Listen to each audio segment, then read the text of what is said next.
The old school bus sits abandoned in the middle of an overgrown Michigan field, its once bright yellow paint now peeling away in rusty sheets like old scabs. Vines crawl through broken windows where children once pressed their faces against the glass. Nature is slowly reclaiming this forgotten shell of metal, but if you look closer, something doesn't quite fit.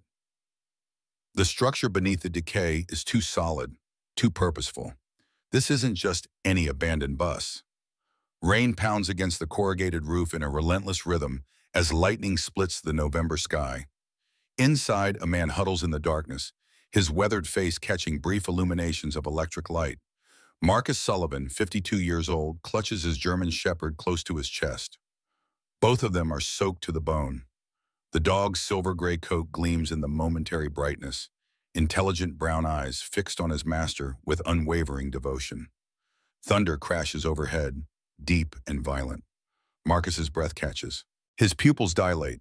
For a split second, the rain transforms into distant gunfire. The thunder becomes the whistle of incoming mortars.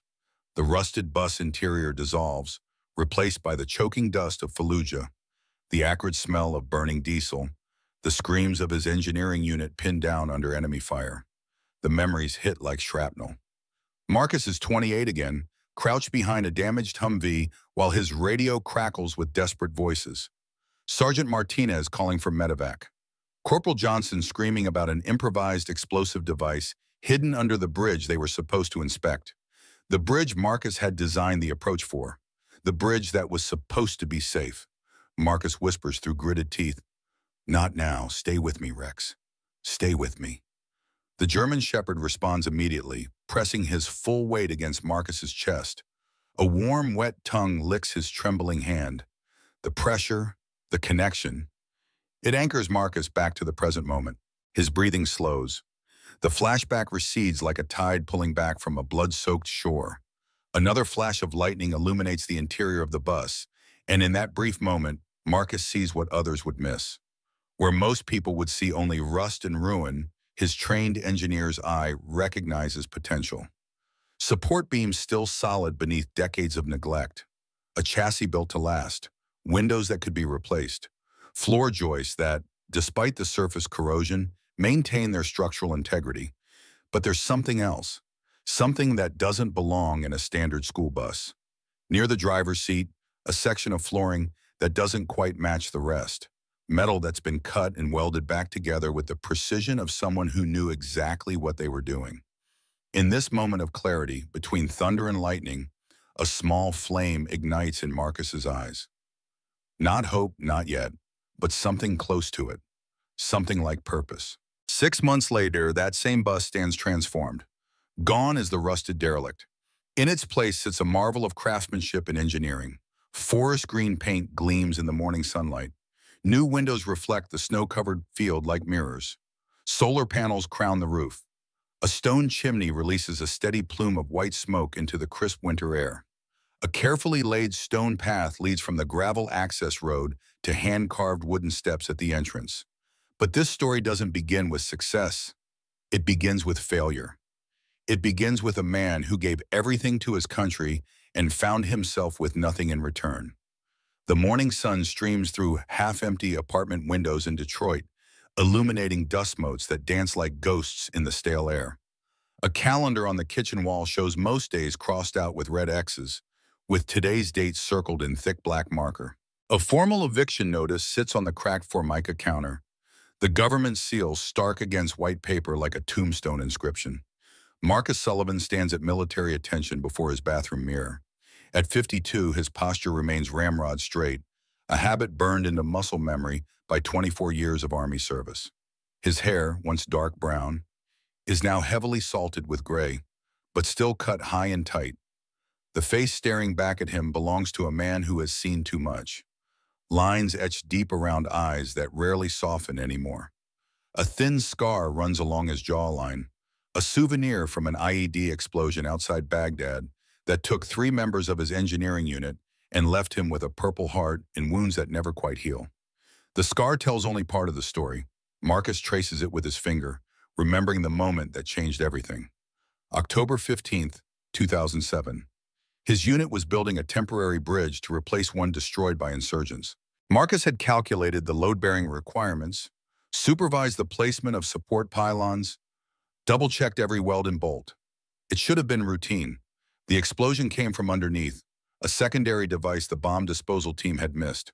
Marcus was thrown 30 feet, his helmet cracked, his jaw shattered.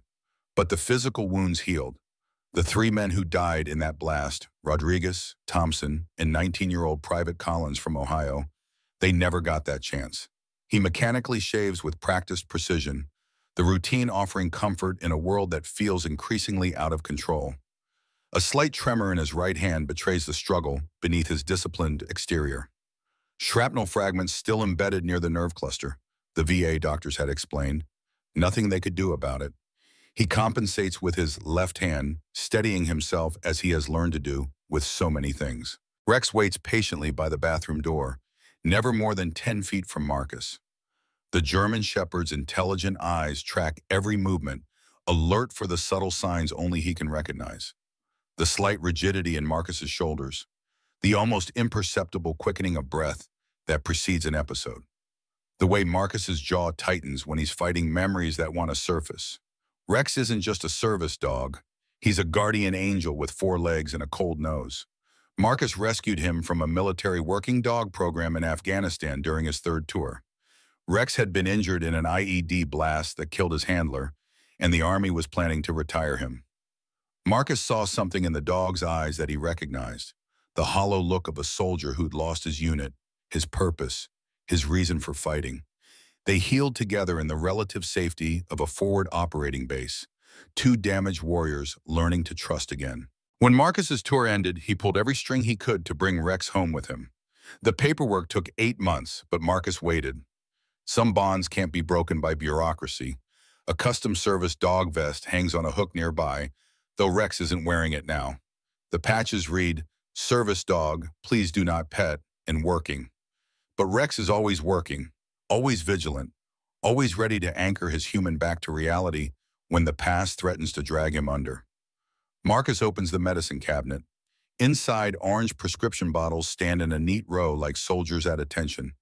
Alprazolam for anxiety, sertraline for PTSD, prazosin for the nightmares that wake him screaming 3 times a week, trazodone for sleep that never comes naturally anymore.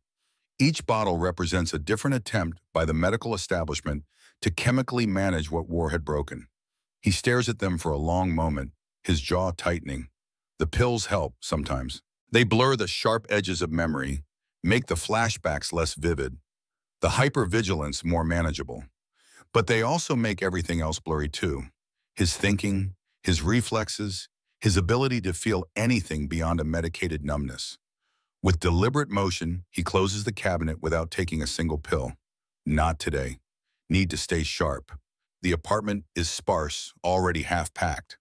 Cardboard boxes line the walls, labeled in neat block letters that speak to a military mind that finds order in chaos. Kitchen, clothes, books. What little furniture remains is government-issue practical. A bed, a table, 2 mismatched chairs.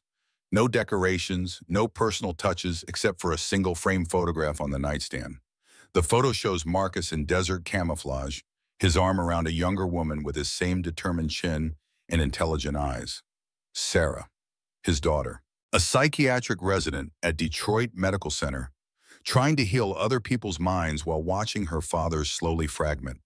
The irony isn't lost on either of them.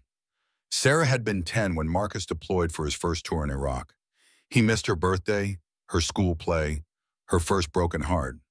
When he came back 14 months later, she seemed smaller somehow, more cautious around him. By his second deployment, she'd stopped waiting by the window for his calls. By his third, she'd learned to talk to him like a patient rather than a daughter. Marcus's phone rings, the generic ringtone cutting through the morning silence like a blade. The screen shows VA office, his 4th call from them this week. He answers with military precision. Sullivan speaking. The conversation is brief, one-sided, and devastating. More delays, more paperwork, more waiting. The voice on the other end, tired and bureaucratic, explains that his disability claim is still under review after 18 months. Yes, they understand there's a backlog. No, they can't expedite the process. Yes, he'll need to submit additional documentation. 18 months. Marcus keeps his voice level, controlled, never raising it. Control is everything. I've submitted every form twice. I'm being evicted tomorrow. The administrator sighs, the sound of a man trapped in the same bureaucratic maze, but from the other side. Housing assistance is a separate application, sir. I can give you the forms, but realistically, approval takes 6 to 8 weeks minimum. How long? Marcus asks, though he already knows the answer will disappoint him. 6 to 8 weeks minimum. And that's if everything's in order. Marcus's hand tightens on Rex's leash. The dog immediately presses against his leg, a grounding pressure that reminds him to breathe. I served 3 tours. Lost half my squad to IEDs. Came home with shrapnel in my back and a head full of memories I can't turn off. And you're telling me the country I served can't process a housing form in less than 2 months? The administrator's voice softened slightly. The system isn't designed for speed, Mr. Sullivan. It's designed to process thousands of claims with limited resources. He pauses, and when he speaks again, his voice drops to almost a whisper. Off the record, I recommend looking into non-VA resources, local veterans groups, church organizations, places that can help while we work through the red tape. Marcus thinks about telling the man about the catch-22 that defines his existence. Too disabled to work reliably, not disabled enough according to the paperwork to qualify for full benefits. Too proud to beg, too broken to fight the system effectively, too trained to kill to be comfortable in civilian jobs, too damaged by killing to sleep peacefully at night. Instead, he simply says, "Thank you for your time." Marcus ends the call and stands perfectly still for 60 seconds, a technique his first therapist taught him. Count to 60, let the anger pass through you like water through a sieve. Don't let it settle. Don't let it take root. Rex whines softly, sensing his distress. Marcus absently scratches behind the dog's ears, finding comfort in the simple contact. Rex's fur is starting to show gray around the muzzle, a reminder that even the most loyal companions don't last forever. Looks like we're on our own, boy. The eviction notice on the counter bears tomorrow's date, 24 hours to vacate. No exceptions, no appeals. The language is cold and final, the bureaucratic equivalent of a death sentence. Marcus has been planning for this moment for weeks, but planning and accepting are different things. He's mapped out 3 potential routes to homeless shelters, researched the policies on service animals, calculated how long his savings might last if he's careful. But every scenario ends the same way, with him becoming another statistic, another broken veteran who couldn't make it work on the outside. Marcus pulls on a faded army jacket, its unit patches long since removed, but their outlines still visible like ghosts on the fabric. The jacket is too thin for Michigan November, but it's all he has left from his service that isn't locked away in a footlocker under his bed. He clips Rex's leash to his collar, though the mush rarely needs it. Rex responds to voice commands with a precision that would make a drill sergeant proud. Outside, the November air carries the first bite of winter. Marcus walks with purpose down the street, past neighbors who nod politely but keep their distance. They've seen his 1,000-yard stare. They've witnessed the time he dove for cover when a car backfired. The neighborhood children have been quietly told not to run up to the nice man with the big dog. Mrs. Chen from apartment 3B waves from her window, her elderly face creased with concern. She's been leaving casseroles by his door for the past month, never saying anything about it, never expecting thanks. Just quiet kindness from someone who understands what it means to lose everything and start over in a strange land. The local diner sits on the corner, its windows steamed up against the cold. Inside, the waitress whose name tag reads Diane greets Marcus with a smile that holds genuine warmth. She's maybe 55, with the kind of weathered hands that speak of honest work and the bright eyes of someone who's learned to find joy in small things. The usual, Mike? Just coffee today, Diane? Thank you. She doesn't ask why, just pours the coffee and slides it across the scratched Formica counter. Her husband was in Desert Storm. She understands the dignity of not asking certain questions. There's a special kinship among military families. an unspoken understanding that some stories are too heavy to share with civilians. Marcus sits at his regular booth by the window, the one that gives him a clear view of both entrances and all exits. Rex settles at his feet, ever vigilant. Marcus pulls out a worn notebook and opens it to a fresh page. He begins making lists, methodical and practical. The soldier's approach to an impossible problem. Assets, options, contacts. The list of assets is depressingly short. His truck, a 1998 Ford F-150 with 212,000 miles, but meticulously maintained because a breakdown could mean the difference between shelter and sleeping under a bridge. The engine runs clean, the tires have decent tread, and Marcus knows every bolt and wire under the hood. Tools from his last job as a security systems installer, each one carefully cataloged and protected. Good tools are hard to replace, and they represent the possibility of future work. His grandfather's old shotgun, a Remington 870, that still shoots straight after 60 years. Robert had taught Marcus to hunt with that gun during summer visits to the family property up north. Taught him to respect the weapon, to never point it at anything he didn't intend to destroy, to clean it properly after every use. The gun is worth maybe $300, but it's worth more than that in memories. $3,000 in savings that will disappear with next month's bills like water down a drain. Not enough for a security deposit on a new apartment, barely enough for a month in a cheap motel. The mathematics of poverty are simple and brutal. Everything costs more when you're broke, and you never have enough time to make the smart choices. The list of options is shorter. VA shelter, temporary, crowded, no privacy, and waiting lists longer than a welfare line. Marcus has visited the Detroit VA facility twice, walking through the dormitory-style rooms filled with broken men who've given up hope. The smell of disinfectant and despair, the constant noise, the knowledge that this is where society puts its unwanted warriors. Sarah's guest room in her downtown apartment, which comes with well-intentioned psychological evaluation every morning over coffee. His daughter loves him, he knows that, but she also sees him as a patient to be fixed rather than a father to be respected. Every conversation becomes a therapy session, every silence an opportunity for analysis. Jason's couch, unlikely given his son's new life among the corporate elite where a homeless father doesn't fit the image. Marcus's younger child has worked hard to distance himself from his family's military background, crafting a persona of success and sophistication that doesn't include room for damaged veterans. The last time they spoke, Jason had suggested a long-term care facility, as if Marcus were a terminal patient rather than a man going through a rough patch. The contacts list is the shortest of all. James, his cousin, 10 years older, lives up north somewhere around Traverse City. They exchange Christmas cards and occasional phone calls, but James has his own problems. A failed marriage, kids who don't call, a small business struggling to survive in an economy that favors corporations over craftsmen. Rebecca, his ex-wife, now remarried to David, ironically the same VA psychiatrist who diagnosed Marcus's PTSD. The relationship had ended not in anger but in exhaustion.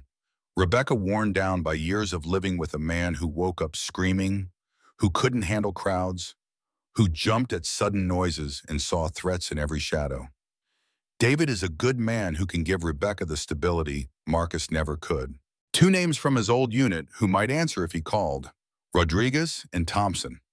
Rodriguez runs a small construction company in Phoenix, built a good life for himself after leaving the Army. Thompson teaches high school shop class in Tennessee, found peace in passing on practical skills to young people. Both of them would help if they could, but they have their own lives, their own struggles. One who definitely wouldn't answer because he's buried in Arlington National Cemetery. Sergeant Michael Collins, 19 years old, who died in the same explosion that scarred Marcus's face and shattered his faith in his own competence.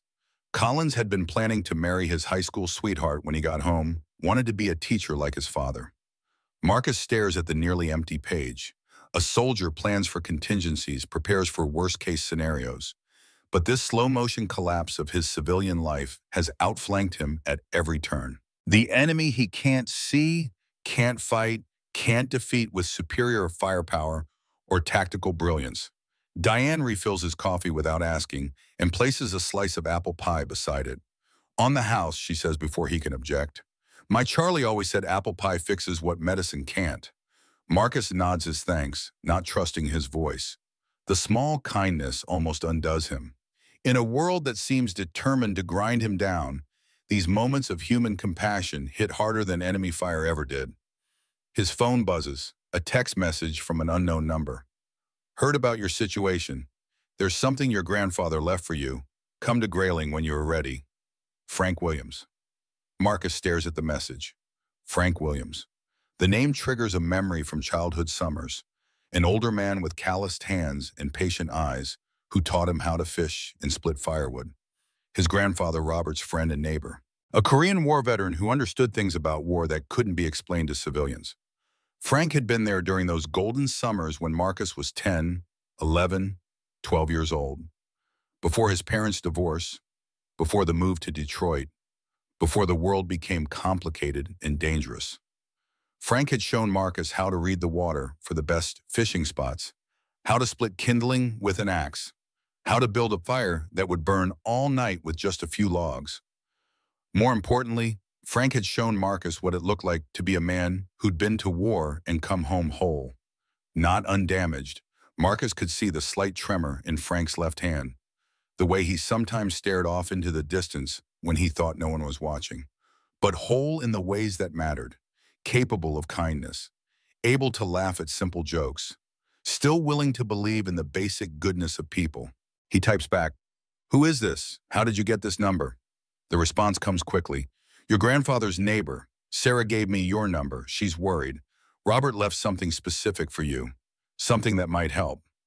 Marcus feels Rex tense beside him. The dog's ears perk up, focused on something outside. Through the diner window, Marcus sees a man in an expensive coat talking on a phone while looking directly at the diner.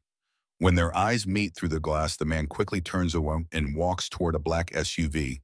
The vehicle is too clean, too new for this neighborhood. Government plates or maybe private security.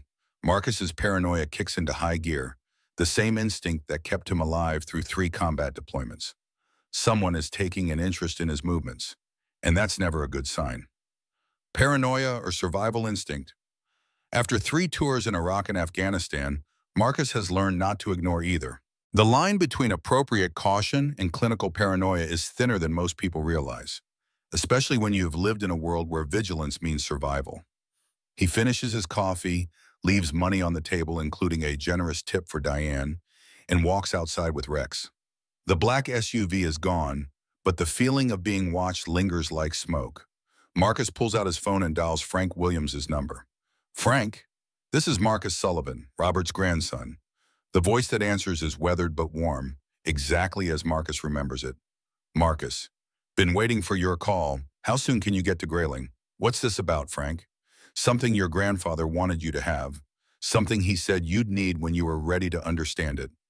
Marcus looks back at his apartment building, at the eviction notice waiting on his counter, at a life that's falling apart despite his best efforts to hold it together. The November wind cuts through his thin jacket, and he can smell snow in the air. Winter is coming, and he has nowhere to go. "I can be there by evening." "Good. You know the old property?" "I remember summers there, but I thought it was abandoned." "It is, but not everything on it is broken. Some things are just waiting for the right hands to fix them." Frank's words echo something Marcus's grandfather used to say. Robert had been a carpenter by trade, a man who could look at a broken piece of furniture and see not damage but potential.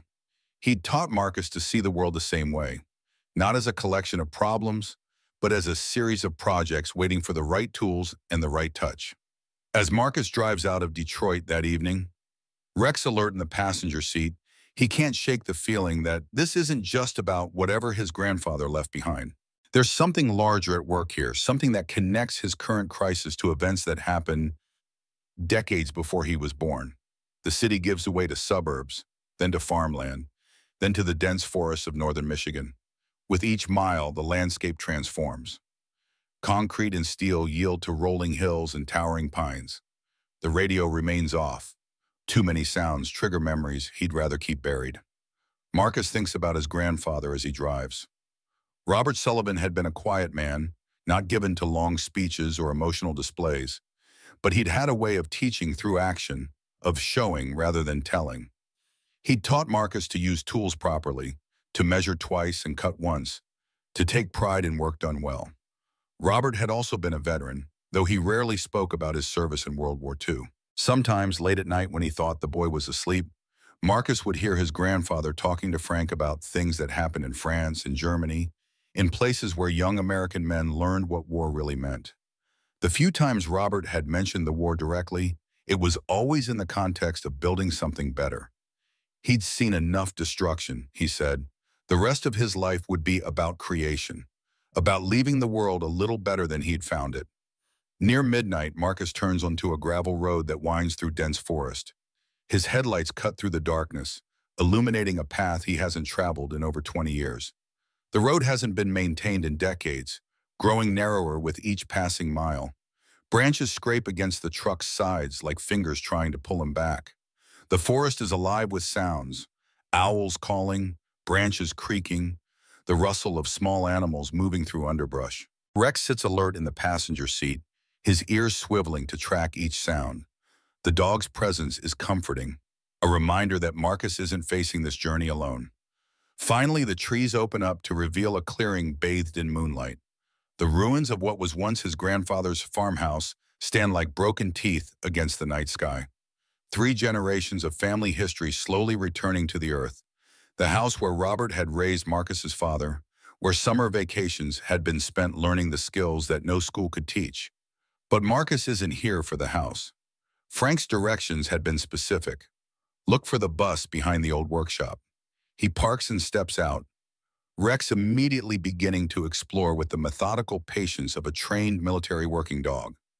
The silence here is different from the city, deeper, filled with the subtle sounds of nature rather than the absence of noise. Wind through pine needles, the distant call of an owl, the rustle of small animals in the underbrush. Been a long time, Marcus tells the ruins of his grandfather's home. Hope you saved some shelter for us, old man. He walks around the collapsed structure, assessing with an engineer's eye. The main house is beyond salvation. Roof caved in, walls crumbling, foundation compromised by decades of freeze-thaw cycles in the patient work of tree roots. A small shed stands nearby, more intact but too small for habitation. The workshop where Robert had spent countless hours crafting furniture and fixing neighbors' broken appliances is now just a concrete pad overgrown with weeds. But the foundation is solid, the anchor bolts still sturdy. Someone with the right skills and materials could build something here again. And then he sees it. Behind the shed, barely visible through years of overgrowth, sits the silhouette he came to find. The school bus. Once bright yellow, now a tapestry of rust and faded paint. Windows broken or missing entirely. Vines crawling up the edges and through the empty frames, like nature's attempt to pull it back into the earth. To most eyes, it would look like junk ready for the scrapyard. But Marcus sees something else. He sees the solid frame beneath the decay, the sturdy chassis designed to carry precious cargo safely down dangerous roads. He sees potential where others would see only problems. The bus is enormous, much larger than he'd remembered from childhood glimpses. 40 feet long, built in an era when school buses were constructed like tanks, rather than designed for fuel efficiency. The yellow paint has faded to a dull ochre, and rust has eaten through the sheet metal in several places. But the underlying structure appears sound. Marcus approaches slowly, pushing aside tall grass and invasive saplings. Rex follows, his behavior shifting from general exploration to focused interest, as if he understands the significance of this discovery. The folding door is seized shut by decades of rust and corrosion. Marcus retrieves a crowbar from his truck and works at the seam, muscles straining against the stubborn metal. The resistance is considerable, but gradually the seal begins to give way. With a screech of protest that echoes through the quiet forest, the door finally swings open on hinges that, despite their appearance, still function. The interior is a time capsule covered in dust and debris, old bench seats with vinyl cracked and peeling like dried skin, the driver's area with its large steering wheel and floor shifter. But there are signs of modification. evidence that someone had begun converting this bus into something else entirely. Some seats have been removed from the back, creating open space. The outline of cabinets that were never finished, marked out in pencil on the metal walls. A small wood stove, now rusted but structurally intact, sits where the rear exit door used to be. Electrical conduits running along the ceiling where they have no business being in a standard school bus. "What were you planning, Grandpa?" Marcus murmurs, running his hand along a support beam that feels surprisingly solid beneath his touch. Rex barks suddenly, a sharp sound that cuts through the night air. The dog is pawing at an area near the driver's seat, his behavior insistent and focused. Marcus kneels beside him, examining the floor with his flashlight. The flooring here is different, a panel that doesn't quite match the others, cut with precision and fitted back into place with the skill of someone who understood metalwork. Using the crowbar, Marcus pries it loose, revealing a small cavity beneath lined with oiled canvas. Inside is a metal ammunition box, military green, with a service number stenciled on the side in faded white paint. Robert Sullivan, U.S. Army, 1942 to 1945. The box his grandfather had kept on the top shelf of his workshop, off limits to curious grandchildren, always locked, always mysterious. Marcus lifts it out, surprised by its weight. The metal is cold in his hands, solid and purposeful. He brushes away decades of dust and opens the rusted latch with effort. Inside, protected by multiple layers of oiled cloth, lies a leather-bound journal. Marcus opens it carefully, his flashlight illuminating the first page. In his grandfather's distinctive handwriting, "Property of Robert Sullivan, 1968. For my grandson Marcus, when he's ready to finish what I started." Marcus turns the page and begins to read, his grandfather's words reaching across 3 decades to offer guidance he never knew he needed. A man is measured not by what he owns, but by what he builds with his own 2 hands. In these pages, I record my thoughts on craftsmanship, on purpose, and on legacy. The Mobile Phoenix Project was my attempt to build something that mattered. May whoever finds this journal understand that creation is the truest form of healing. Beneath the journal lies a set of technical drawings, detailed schematics for converting a school bus into a mobile home and workshop. Not amateur sketches, but professional-grade blueprints with precise measurements, materials lists, electrical diagrams, and construction notes. The careful planning of a master craftsman who understood that good work requires good preparation. The plans are comprehensive, showing everything from structural modifications to electrical systems to water supply and waste management. Solar panels decades before they became common. Efficient space utilization that would make a naval architect proud. Insulation strategies designed for the harsh Michigan winters. But there's more. Correspondence with government officials. Letters about funding for something called the Mobile Phoenix Veterans Outreach Program. References to other veterans, other buses, other communities that were supposed to be part of a larger network. The letters tell a story of initial enthusiasm from government agencies, followed by bureaucratic delays, funding cuts, and eventually the complete abandonment of what had been an officially approved program.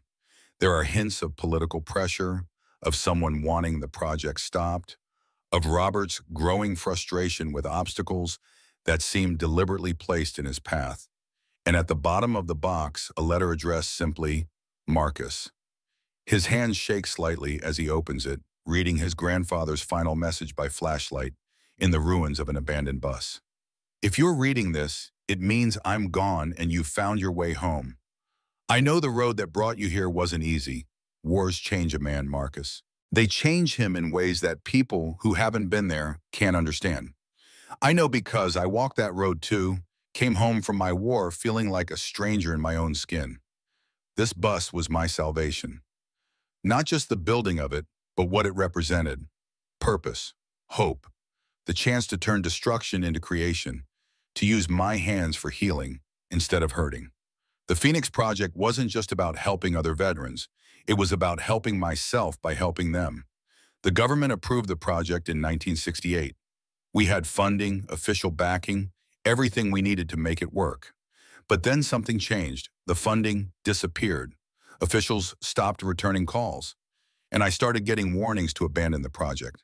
I never did find out who was behind it, but I know they're still out there. People who profit from keeping veterans broken, dependent, isolated. People who see our struggles as opportunities rather than tragedies to be prevented. I hid what I could, saved what evidence I found, and left it for you because I believe you have the strength to finish what I started. Not just the bus, Marcus. The whole program. The whole vision of veterans helping veterans. Communities of healing built on the foundation of mutual aid and shared purpose. The bus is yours now. The plans are yours. The responsibility is yours. But remember, you don't have to carry it alone. Find allies, build community, trust in the basic goodness of people who understand what it means to serve something larger than themselves. And Marcus, don't let anyone convince you that being broken means being worthless. Sometimes the things that have been shattered are the strongest ones, once they're properly rebuilt. Your loving grandfather, Robert Sullivan. Marcus sits in the darkness of the rusted bus, his grandfather's words echoing in the silence. Rex settles beside him, a warm presence in the cold November night. Outside, the wind picks up, rattling the broken windows and sending dead leaves skittering across the metal floor. For the first time in months, perhaps years, Marcus feels something he'd almost forgotten. Not hope exactly, but its cousin. Purpose. Direction. A reason to wake up tomorrow that goes beyond simply surviving another day. He looks around the bus interior with new eyes, seeing not decay, but potential. Not failure, but opportunity. Not the end of his story, but the beginning of a new chapter. His grandfather had left him more than just a vehicle. He'd left him a mission, a way to transform his own healing into healing for others. As he carefully repacks his grandfather's journal and plans, Marcus makes a decision that will change everything. He's not going back to Detroit. He's not applying for more VA benefits or begging for more time from landlords who see him as a problem to be solved rather than a person to be helped. He's going to rebuild this bus. He's going to revive the Phoenix Project, and he's going to prove that broken doesn't mean worthless. It just means ready for reconstruction. Rex whines softly, sensing the shift in his master's emotional state. Marcus reaches out to scratch behind the dog's ears, finding comfort in the simple contact. What do you think, boy? Ready to build something that matters?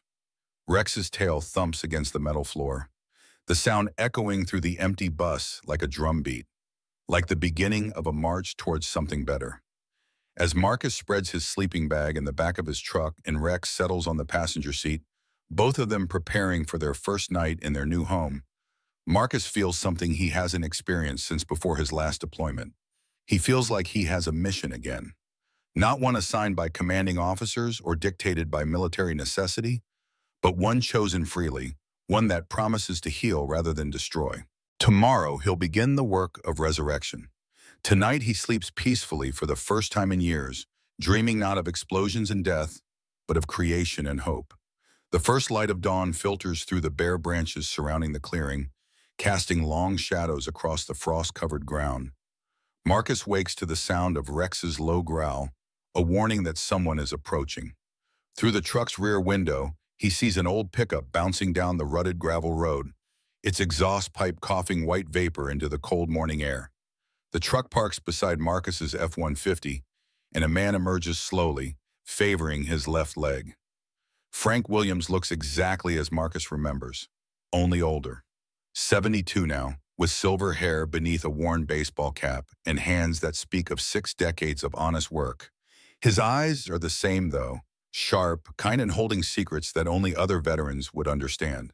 Frank approaches with the careful gait of a man whose joints remember every hard winter he's lived through. Morning, Marcus. Figured you might want some coffee and answers. Marcus climbs out of the truck bed, his own muscles protesting the night spent on unforgiving metal. Rex emerges alert and watchful, positioning himself between Marcus and the newcomer, until he recognizes Frank's scent carries no threat. Frank extends a thermos and a paper bag. Coffee's still hot. Diane from the diner sent some of her breakfast sandwiches. Said you look like you could use a good meal. The kindness catches Marcus off guard. In Detroit, strangers don't appear with coffee and food. They appear with eviction notices and demands for payment. Frank, you didn't have to do this. Course I did. Your grandfather would haunt me if I let his grandson go hungry on his first morning home. They sit on the tailgate of Marcus's truck, sharing coffee that tastes better than anything from his apartment's ancient coffee maker. Frank studies the bus with the practiced eye of someone who understands both its potential and its challenges. She's in rougher shape than when Robert started on her, Frank observes, but the bones are still good. International Harvester built them to last back then, not like the fiberglass shells they use now. Marcus pulls out his grandfather's journal, showing Frank the detailed plans. You knew about the Phoenix Project? Frank's weathered face breaks into a smile that holds equal parts pride and sadness. Knew about it? Boy, I helped him design half of it. Your grandfather and I spent 2 years planning that program. We had it all figured out. Mobile workshops that could travel to rural areas, teach skills to veterans who couldn't make it to the big cities for help. Frank settles back against the truck bed, his eyes taking on the distant look of someone revisiting memories that carry both joy and pain. The idea came to Robert in 1970 after he attended a funeral for Tommy Kowalski. You wouldn't remember Tommy? He was before your time. Good kid from Detroit, served 2 tours in Vietnam as a combat engineer, came home and couldn't find his place. Frank pauses, choosing his words carefully. Tommy ended up living in a shack in the woods outside Traverse City. No electricity, no running water, surviving on disability checks that barely covered food. When winter hit, he didn't make it through. Froze to death because he was too proud to ask for help and too far from anyone who might have offered it. The story hangs in the air between them, a testament to the price of isolation and the failure of systems designed to help rather than heal. Marcus understands the weight of it, having come close to similar desperation himself. Robert couldn't get Tommy's death out of his head, Frank continues, kept saying there had to be a better way. Veterans helping veterans, meeting them where they are, instead of expecting them to navigate bureaucracies that don't understand what they've been through. Marcus turns to a page showing electrical schematics. These drawings are professional quality, military grade. Robert learned electrical work in the Pacific. Navy Seabees built airfields on islands where the Japanese had been shooting at them the week before. Man could wire anything after that. Frank points to a detail on the blueprint. See this battery configuration? That's for running power tools off-grid. He was thinking 30 years ahead of his time. Frank explains how Robert had approached the project with the same methodical precision he'd learned in the military. Every component was researched, tested, and refined. The bus conversions weren't just about creating mobile workshops. They were about building platforms for human connection and practical skill development. The electrical systems were designed for maximum efficiency and reliability. Solar panels, still experimental in the 1960s, would provide primary power. Battery banks would store energy for use during cloudy periods. Inverters would convert 12-volt power to standard 110-volt current for tools and equipment. The entire system was redundant, with backup generators and manual alternatives for every critical function. Water systems were equally sophisticated. Large storage tanks would provide fresh water for drinking, cooking, and basic hygiene. Gray water would be filtered and recycled for non-potable uses. Black water would be processed through a composting system that eliminated the need for sewage connections. The buses could operate independently for weeks at a time. But what happened? Why did the project get canceled? Frank's expression darkens, and he sets down his coffee cup with deliberate care. Politics, money, people who saw dollar signs where we saw healing. The program got initial approval in 1968. Government was finally starting to acknowledge that veterans needed more than just medical care. They needed purpose, community, skills training. Frank stands pacing the small area between the trucks as memories surface that have been buried for decades. The Department of Health, Education, and Welfare was looking for innovative approaches to veteran rehabilitation. Robert's proposal checked every box: cost-effective, results-oriented, community-based, scalable.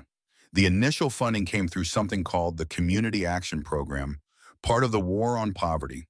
$60,000 to build and operate the first 3 buses for 2 years. Not much money by government standards, but enough to prove the concept worked. Robert built the first 3 buses in 18 months, started operating them in northern Michigan, Wisconsin, Minnesota. Frank's voice carries growing enthusiasm as he describes the early successes. Results were incredible. Veterans who'd been isolated, drinking themselves to death, suddenly had reason to get up in the morning. Suicide rates dropped in every county where the buses operated. Frank walks to the rusted vehicle as if seeing it in its prime. This one was supposed to be the flagship, command center for the whole network. Robert had plans for 20 buses eventually, covering the entire Midwest. Marcus studies the detailed interior layout in his grandfather's journal, beginning to understand the scope of Robert's vision. The bus wasn't just a workshop, it was a mobile headquarters designed to coordinate an entire network of veteran support services. The front section would serve as office space, with communications equipment, record-keeping systems, and planning facilities. The middle section would house a conference area for training sessions and group meetings. The rear section would contain specialized equipment for the most complex construction and repair projects. Each Phoenix bus would operate independently while maintaining contact with the central command unit. Veterans would move between buses as their skills developed, eventually becoming instructors and counselors for newer participants. The program would be self-sustaining, growing stronger as more veterans found healing through helping others. So what went wrong? Frank's jaw tightens, and for a moment he looks every one of his 72 years. Someone decided there was more money in keeping veterans sick than in making them well. The funding got redirected to new VA facilities, big, expensive buildings that process veterans like cattle instead of healing them like human beings. Frank explains how the attack on the Phoenix Project had been subtle but systematic. Budget reviews that found technical violations in procurement procedures, regulatory challenges that tied up operations while lawyers argued over jurisdictional authority, media attention that focused on the few failures while ignoring the overwhelming successes. The most effective weapon had been the professional medical establishment's criticism of non-traditional treatment methods. Psychiatrists and social workers questioned the credentials of veteran counselors. Hospital administrators argued that complex mental health issues required institutional care. Insurance companies refused to cover services provided by non-licensed practitioners. Robert started getting pressure to stop the program. Official pressure. Frank's voice drops to nearly a whisper. Visits from men in suits who asked a lot of questions about his funding sources, his veteran contacts, his political affiliations. Marcus thinks about his own experiences with bureaucratic intimidation, the way official inquiries could make legitimate activities feel suspicious and dangerous. But the picture Frank paints goes beyond routine oversight into something more sinister. The visitors had presented themselves as auditors and investigators, armed with badges and official documents that gave them authority to examine every aspect of the Phoenix Project. They demanded financial records, participant lists, and detailed reports on treatment methods. They'd interviewed veterans in the program, asking leading questions about whether they felt exploited or inadequately supervised. Most damaging had been their focus on the program's political implications. The success of veteran-led, community-based treatment threatened established interests that profited from institutional approaches to mental health care. If veterans could heal themselves through mutual support and meaningful work, what need was there for expensive hospitals and professional treatment programs? Then veterans in the program started having accidents, car crashes, hunting mishaps, suicides that didn't make sense. The implications hit Marcus like a physical blow. You're saying they were murdered? I'm saying your grandfather believed they were. And I believe your grandfather. Frank meets Marcus's eyes directly. Robert was gathering evidence when he died. Heart attack, the doctor said. But he was 53 years old, healthy as a horse, and scared as hell about something he'd discovered. Frank describes the pattern that had emerged in the final months of the Phoenix Project. Key personnel had begun dying in circumstances that seemed plausible individually, but formed a disturbing pattern when examined collectively. James Patterson, the lead counselor for the Wisconsin bus, had driven off a bridge during a snowstorm. Michael Chen, the financial coordinator, had suffered a heart attack while hiking alone. David Reeves, the most successful participant in the program, had shot himself with no warning signs of depression or suicidal ideation. Each death had been investigated and closed as accidental or self-inflicted. No evidence of foul play, no connections between the victims beyond their involvement in the Phoenix Project. But the cumulative effect had been devastating to the program's operations and morale. Robert had become convinced that someone was systematically eliminating threats to their control over veteran services. He'd begun documenting connections between the deceased veterans and their knowledge of program operations, funding irregularities in competing programs, and pressure tactics used against Phoenix participants. Marcus feels the familiar tightness in his chest that accompanies anxiety attacks, but Rex's presence keeps him grounded. The dog seems to sense the gravity of the conversation, remaining alert and protective. What kind of evidence? Financial records, correspondence with government officials, audio recordings of meetings where officials discussed the veteran problem like it was a pest infestation to be managed. Frank pauses, studying Marcus's reaction. Robert hid everything. Said if anything happened to him, someone would eventually come looking who had the right motivation to finish what he started. Frank explains how Robert had spent his final months creating an insurance policy against his own potential elimination. Documents had been copied and hidden in multiple locations. Audio recordings had been transcribed and distributed to trusted allies. Bank records had been analyzed to trace the flow of money from legitimate veteran programs to private contractors who specialized in institutional care. The evidence painted a picture of systematic fraud and corruption that went far beyond the Phoenix Project. Millions of dollars intended for veteran care were being diverted to private facilities that maximized profit by providing minimal services. Veterans were being kept sick and dependent to justify continued funding, while successful treatment programs were eliminated as threats to the established order. Robert had also identified the network of individuals and organizations responsible for subverting veteran services, hospital administrators who received kickbacks for patient referrals, government officials who steered contracts to preferred vendors, medical professionals who prescribed expensive treatments instead of effective ones. The conspiracy was vast and profitable, making it both powerful and vulnerable to exposure. Marcus looks at the journal in his hands, understanding now why his grandfather's letter felt like a mission briefing. "You think I'm that someone?" Frank nods slowly. "You've got his skills with engineering and construction. You've got military experience that gives you credibility with other veterans. And you've got the same fire in your eyes that Robert had when he was fighting for something bigger than himself." "But I'm a mess, Frank. I can barely take care of myself, let alone run some kind of veteran outreach program." That's what they want you to believe. Frank's voice carries the authority of someone who's seen young men discover strength they didn't know they possessed. Broken doesn't mean useless, Marcus. Sometimes broken means ready to be rebuilt into something stronger. Over the next hour, Frank shares details about the Phoenix Project that weren't in Robert's journal. The buses were designed as mobile classrooms and workshops, equipped with tools for construction, mechanical repair, and basic medical care. Each bus was staffed by 2 veterans who'd completed specialized training in counseling, job placement, and crisis intervention.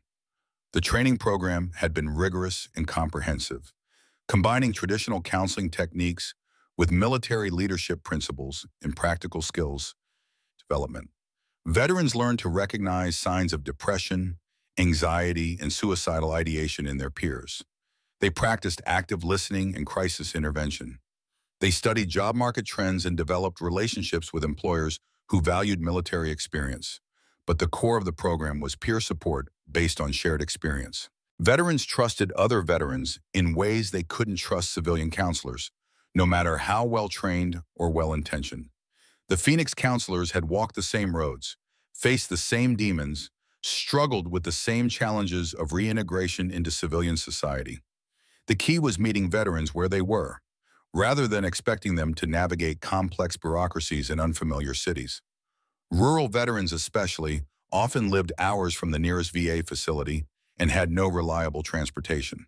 The buses brought services to them, along with something even more valuable: proof that recovery was possible. Frank shows Marcus photos from the original program, images that have survived 3 decades in a shoebox under his bed. Veterans learning welding skills in the back of converted buses, group meetings held around campfires, men who'd been written off by the system building furniture, repairing engines, creating things with their hands instead of destroying them. The photographs tell stories that statistics can't capture. Marcus sees faces transformed by purpose and accomplishment, veterans who'd lost hope discovering that their military skills had civilian applications, men who'd felt isolated and useless finding community and meaning through service to others. One photograph particularly captures Marcus's attention. It shows a young veteran, maybe 25 years old, teaching an older man how to use a welding torch. Both men are concentrating intensely on their work, their faces lit by the blue-white flame of the torch. In the background, other veterans watch and learn, their expressions showing the kind of engagement that comes from voluntary participation rather than mandatory attendance. "That's Tommy Rodriguez," Frank explains, pointing to the younger veteran. "Lost both legs in Vietnam, came home to a family that didn't know how to handle his anger and depression. The Phoenix Project gave him a way to feel useful again. He became one of our best instructors, eventually started his own welding business in Marquette. And the older man?" Frank smiles. "That's Bill Kowalski, Tommy's older brother. He'd been drinking himself to death since Tommy came home changed. Couldn't handle the guilt of staying safe while his little brother went to war. Working together in the program helped both of them heal. The results spoke for themselves. In 3 years of operation, the Phoenix Project had helped over 400 veterans find employment, housing, and purpose. Divorce rates among participants dropped by 60%. Suicide attempts decreased by 80%. These weren't just statistics. They represented lives saved, families preserved, communities strengthened. But the program's success had also made it a target.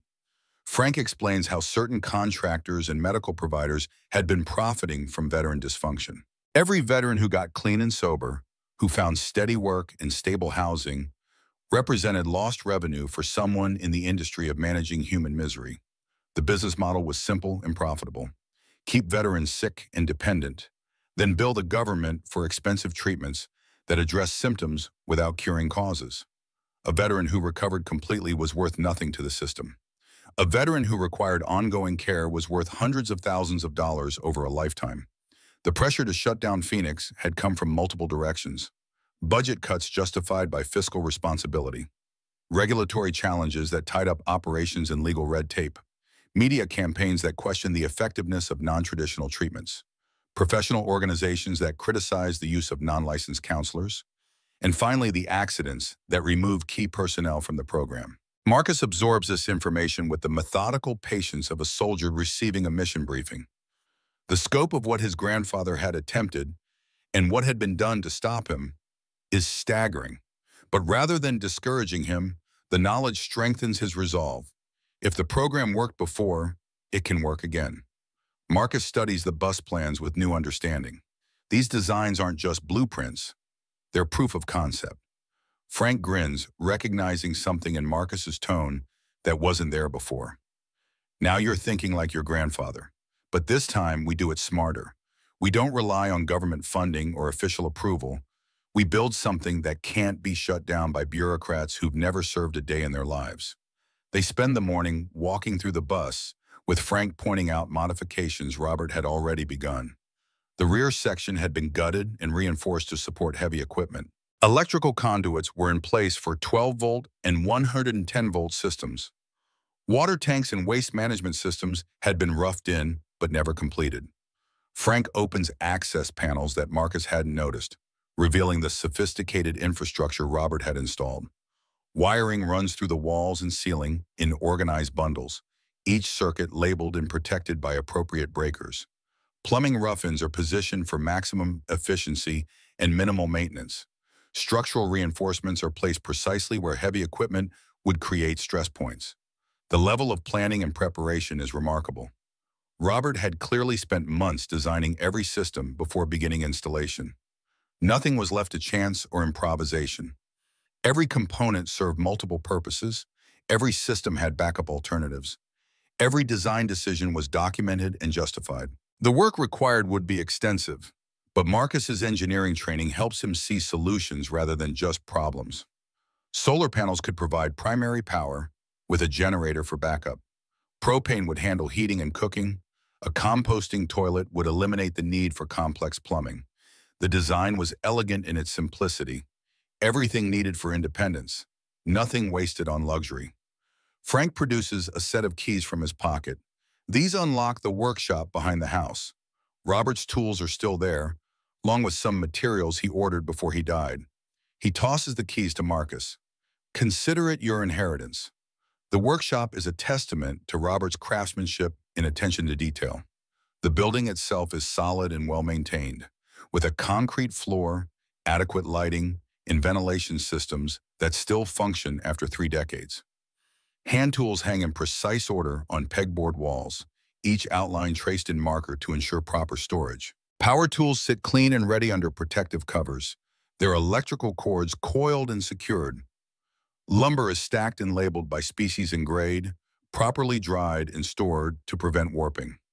Electrical components fill organized bins, sorted by type and voltage rating. Hardware is categorized and stored in clearly labeled containers. Even the workbenches are arranged for maximum efficiency, with appropriate lighting and tool storage for different types of work. Marcus runs his hands over the tools, feeling a connection to his grandfather that transcends time. These aren't just implements. They're extensions of Robert's skill and creativity, waiting for someone worthy to wield them again. The tools show signs of careful maintenance, indicating that someone has been caring for them during the years since Robert's death. Frank watches Marcus explore the workshop, seeing the transformation that occurs when a skilled craftsman finds proper tools. "You remember how to use these?" Marcus picks up a hand plane, testing its edge and balance. The tool feels perfect in his hands, sharp and true, like riding a bicycle. "Robert taught me well during those summer visits." "Good, because you're going to need help, and I know someone who might be interested in this project." Frank pulls out his phone, scrolling through contacts. Young veteran named Derek Martinez, Marines, 2 tours in Afghanistan. Lost his leg to an IED, but that hasn't slowed him down much. He's studying engineering at the community college, looking for hands-on experience. Marcus considers this. Another veteran would understand the mission in ways that civilians couldn't, and someone younger might bring energy and modern perspectives to complement his own experience. But partnership also means sharing control, something that doesn't come easily to someone who's learned to rely only on himself. What makes you think he'd be interested? Because he's been asking around about your grandfather's project ever since he heard about it. Derek's foster father was one of the veterans in the original Phoenix program. A man named Carlos Martinez died in a car accident in 2019. Derek never believed it was really an accident. The pattern Frank describes is chilling but familiar to anyone who's studied counterinsurgency operations. Eliminate key personnel, disrupt communication networks, create fear among potential participants. Standard tactics for destroying an organization from within. "I'd like to meet him. I'll make the call." Frank dials Derek's number, explaining the situation with the efficiency of someone who understands that some conversations require immediate action. Marcus uses the time to explore more of his grandfather's workshop, discovering projects that were never completed. A rocking chair with one arm unfinished sits in a corner, the wood aged but still sound. A gun cabinet that needed only sanding and staining leans against one wall, its joinery perfect, but its surface rough. A child's toy chest carved with intricate designs, perhaps intended for grandchildren Robert never got to meet, sits incomplete on a workbench. Each unfinished project tells a story of interrupted purpose, of a life cut short before its work was complete. But they also represent possibilities, opportunities for Marcus to honor his grandfather's memory while creating something new. The tools and materials are here. The knowledge has been passed down. All that's needed is the will to continue what was started. Marcus discovers a filing cabinet filled with Robert's project documentation. Detailed drawings for furniture pieces, order forms for materials, correspondence with customers who'd commissioned custom work. The papers paint a picture of a man who took pride in his craftsmanship and built lasting relationships with the people he served. One folder contains letters from veterans who'd participated in the Phoenix Project, thank you notes expressing gratitude for second chances, updates on jobs found and families reunited, photographs of graduation ceremonies and wedding celebrations. The human cost of the program's termination becomes clear through these personal testimonies. Frank ends his call with a satisfied expression. "Derek's on his way, should be here within the hour. Fair warning, he's got strong opinions about justice and no patience for bureaucracy. That makes 2 of us. 3 of us," Frank corrects. "I'm not done fighting yet, despite what my joints might say about it." They return to the bus, where Marcus begins a more detailed assessment of the restoration work required. The exterior sheet metal can be repaired or replaced. The interior modifications will be extensive but straightforward for someone with his skills. The real challenge will be integrating modern systems, solar panels, battery storage, efficient appliances with the vintage chassis. Marcus creates a prioritized list of tasks, beginning with structural integrity and weather protection, then moving to basic systems like power and water, and finally addressing the specialized equipment in interior finishing. The work will take months, possibly a full year, but the timeline doesn't discourage him. Good work takes time, and this project deserves to be done right. Frank shares stories about the original Phoenix buses, while Marcus takes measurements and makes notes. The vehicles had been marvels of efficiency and functionality, mobile workshops that could set up anywhere, and provide comprehensive services to veterans in need. The first bus had been a welding and metal workshop, teaching veterans skills that translated directly to good-paying jobs in construction and manufacturing. The equipment included arc welders, gas welding setups, metal cutting tools, and a complete array of hand tools for precision work. Veterans learned everything from basic welding techniques to advanced fabrication methods. The second bus had focused on automotive repair, both as therapy and as practical training. Veterans learned to diagnose engine problems, perform routine maintenance, and execute complex repairs. The skills were immediately marketable, and many participants had gone on to open their own repair shops or find employment with established businesses. The third bus had been a mobile counseling center, providing mental health services without the institutional atmosphere that intimidated many veterans. The interior was designed for comfort and privacy, with sound insulation and calming colors. The counselors were all veterans themselves, trained in peer support techniques that built trust through shared experience. Each bus had been staffed by veterans who'd completed specialized training programs. They understood their clients' experiences in ways that civilian counselors couldn't, building trust through shared service rather than professional credentials. The training had been intensive but practical, focusing on results rather than theoretical frameworks. The program's holistic approach had addressed not just immediate needs, but long-term sustainability. Veterans learned marketable skills while receiving counseling and peer support. They connected with employers who valued military experience. Most importantly, they discovered that their service had meaning beyond their combat experiences. Frank's stories paint a picture of transformation that goes beyond individual healing. Entire communities had benefited from the Phoenix Project as veteran participants became productive citizens, reliable employees, and positive role models for younger people. Local businesses had gained skilled workers. Families had been reunited and strengthened. Crime rates had decreased in areas where the buses operated. But the program's success had also made it a threat to established interests. Traditional treatment providers saw their patient populations declining. Government contractors faced reduced demand for their services. Politicians lost talking points about the veteran crisis when actual solutions started working. The opposition had been well-funded and professionally organized. Medical associations had published studies questioning peer counseling methods. Government auditors had found technical violations in program procedures. Media outlets had focused on isolated problems while ignoring widespread successes. The sound of a motorcycle engine announces Derek's arrival.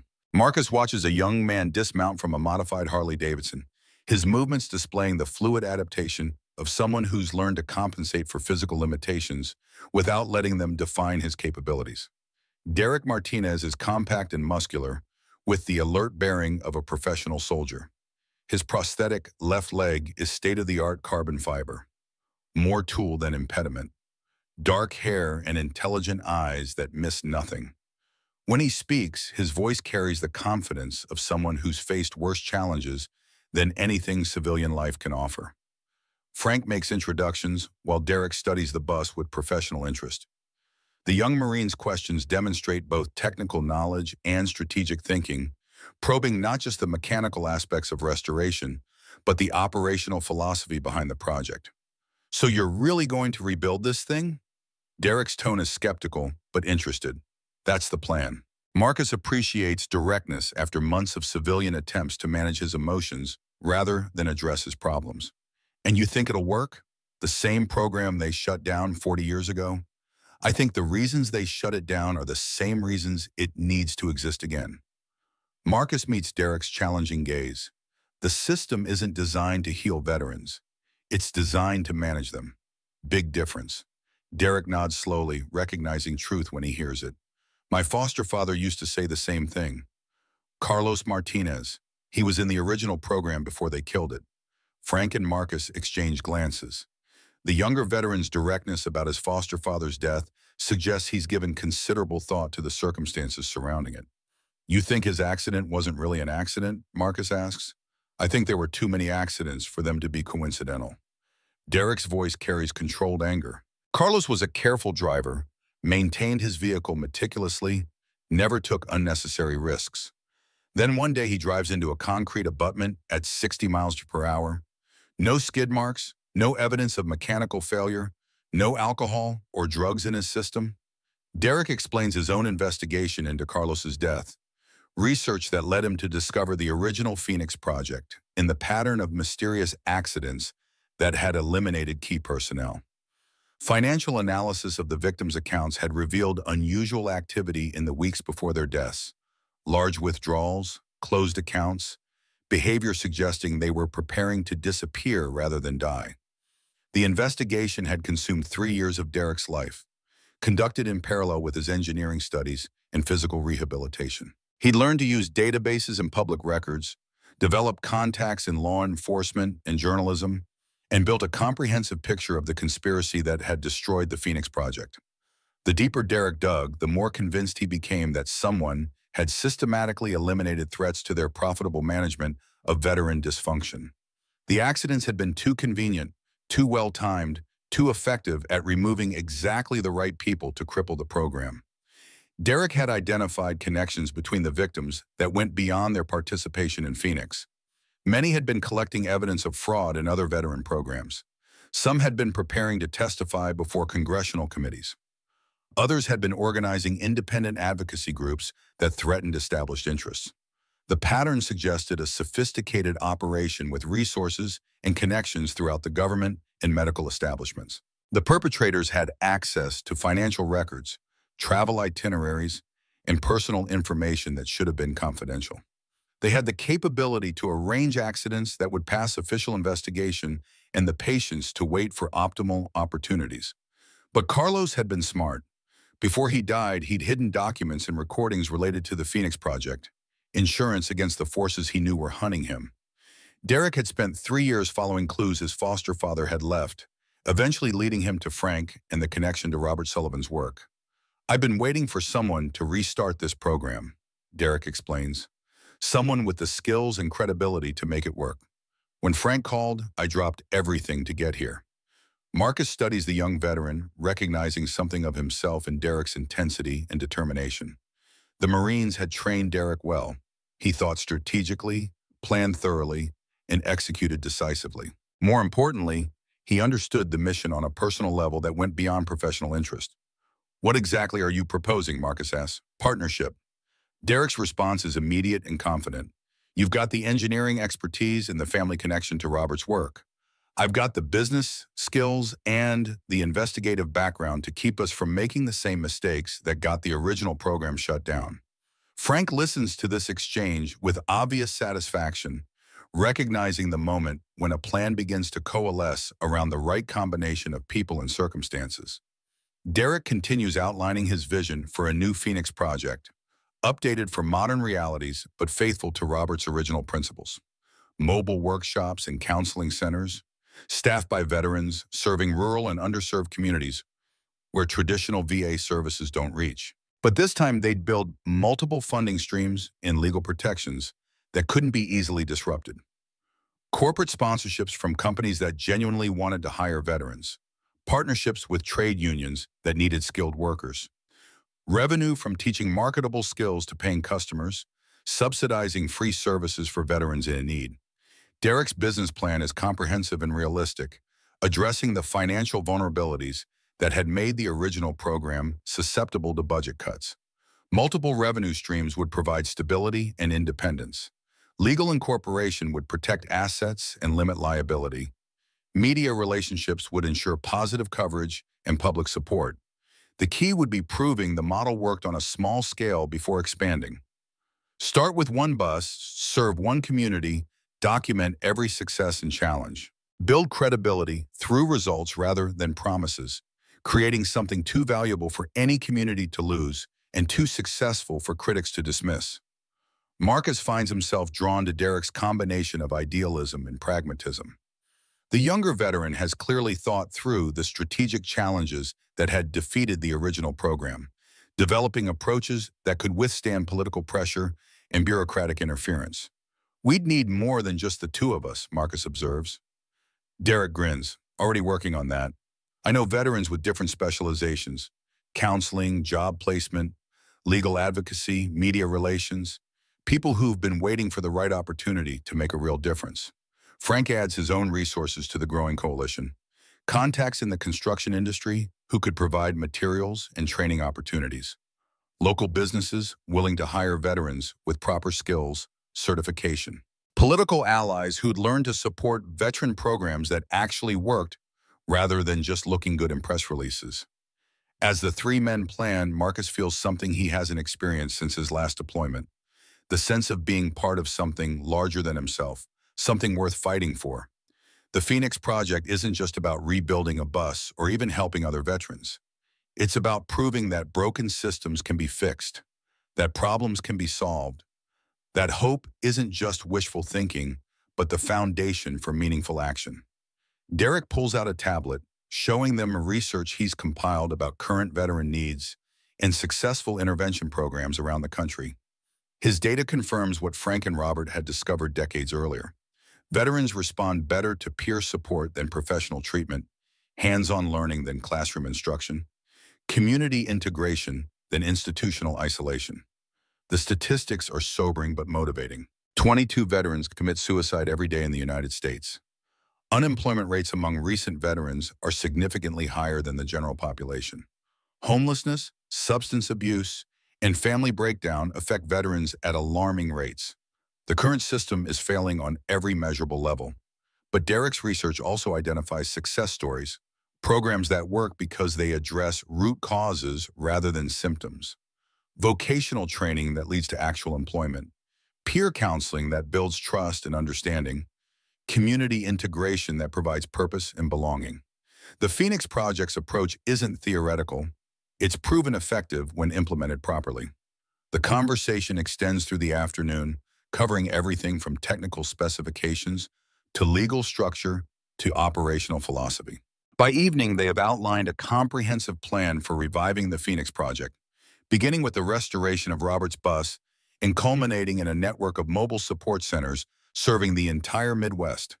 The plan includes detailed timelines, budget projections, and risk assessments. Marcus will lead the technical restoration while Derek handles business development and legal compliance. Frank will provide historical knowledge and community connections.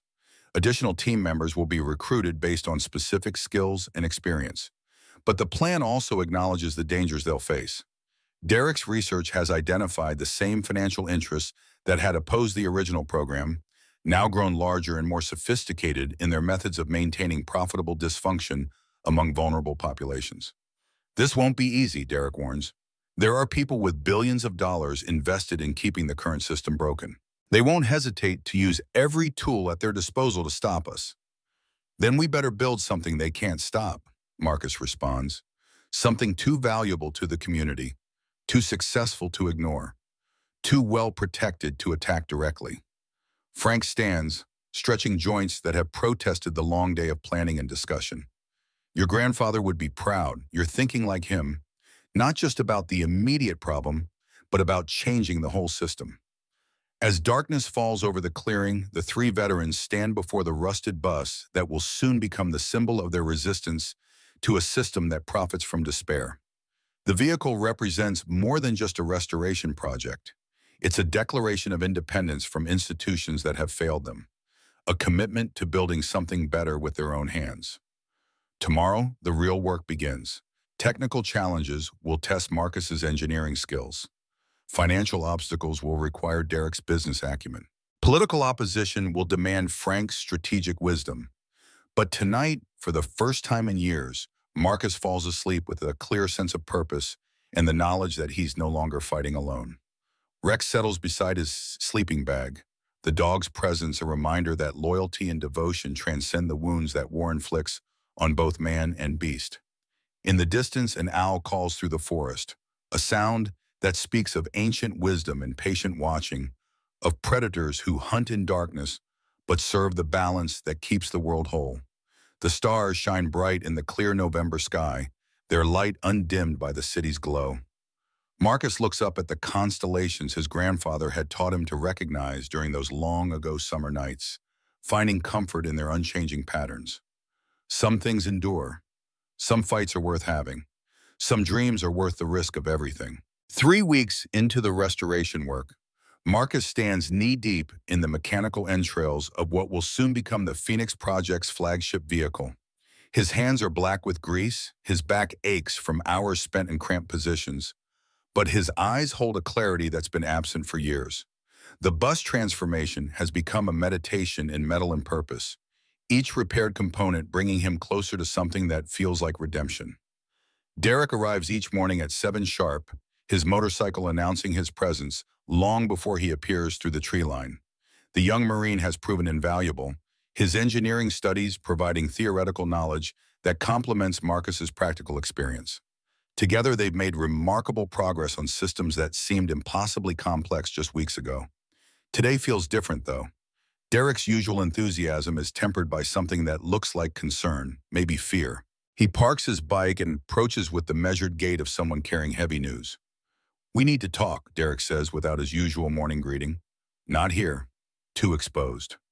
Marcus straightens, wiping his hands on a rag that's long past helping anyone stay clean. The paranoia that's never fully left him since his combat days immediately sharpens. Rex, who's been dozing in a patch of sunlight, suddenly stands alert. "What's wrong? I've been doing research, following the money trail from the original Phoenix Project shutdown." Derek glances around the clearing as if expecting surveillance. "What I've found connects to your family in ways you're not going to like." They walk toward Robert's old cabin ruins, but Derek continues past them, leading Marcus to a section of foundation that appears to be nothing more than an overgrown concrete pad.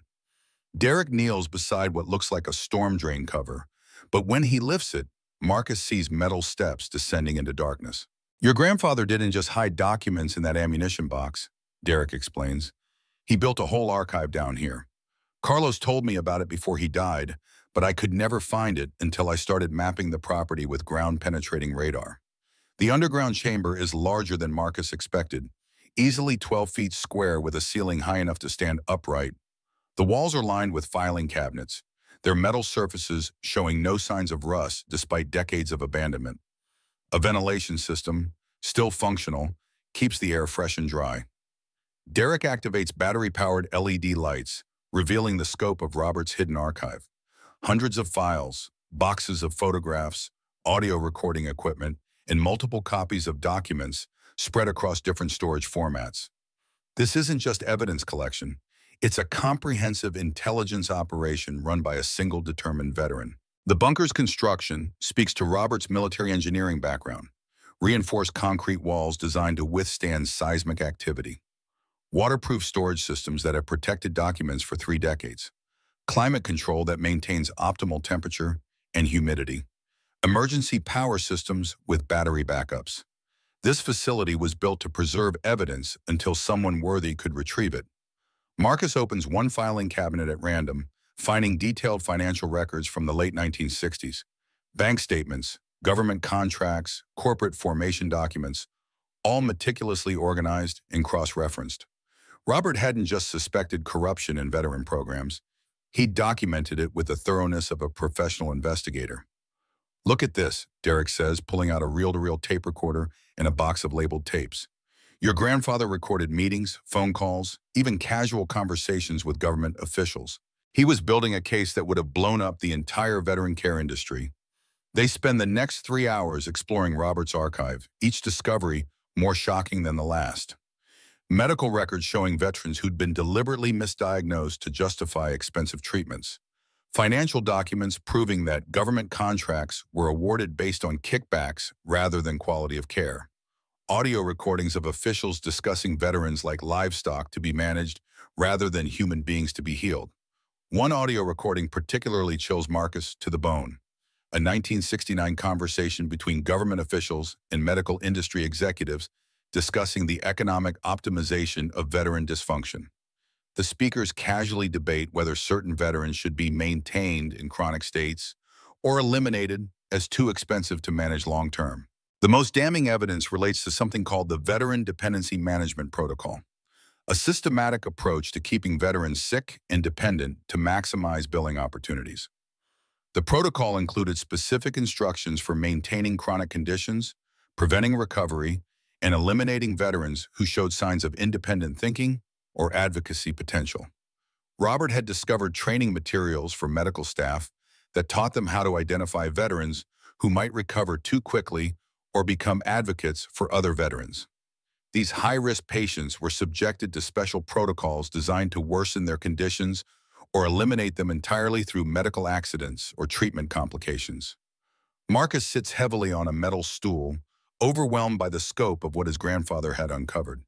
This goes way beyond the Phoenix Project. They've been systematically destroying veterans for profit since the 1960s. Derek nods grimly. And they're still doing it. The same companies, the same methods, just updated for modern technology and legal frameworks. Carlos was tracking the current operations when they killed him. Derek produces his tablet, showing Marcus research that builds on Robert's foundation. Financial analysis revealing that the same network of companies and officials responsible for shutting down the Phoenix Project now controls billions of dollars in veteran care contracts across multiple states. Your grandfather wasn't just gathering evidence about the Phoenix Project, Derek begins. He was investigating a whole network of corruption that goes back to the 1960s. Medical contractors, government officials, private hospitals, all profiting from keeping veterans sick and dependent. Marcus studies the documents Derek shows him: bank routing numbers, corporate ownership structures, political donation records, the kind of detailed financial analysis that takes months of patient investigation. Robert's work provides the historical foundation, while Derek's research shows how the conspiracy has evolved and expanded over the decades.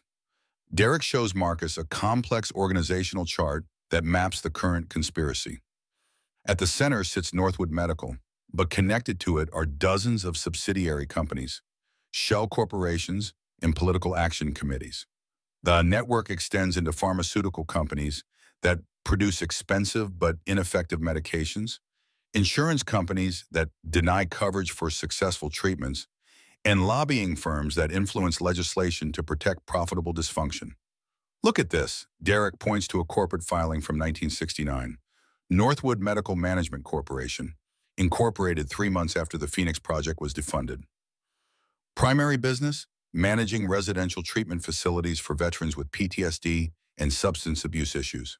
The incorporation documents reveal that Northwood Medical was founded using seed money from the same government contracts that had funded the Phoenix Project. Robert's evidence shows that officials deliberately defunded successful programs to create private companies that would be more profitable and easier to control. The name means nothing to Marcus, but Derek's expression suggests it should. What does this have to do with my family? Derek swipes to another document, this one more recent.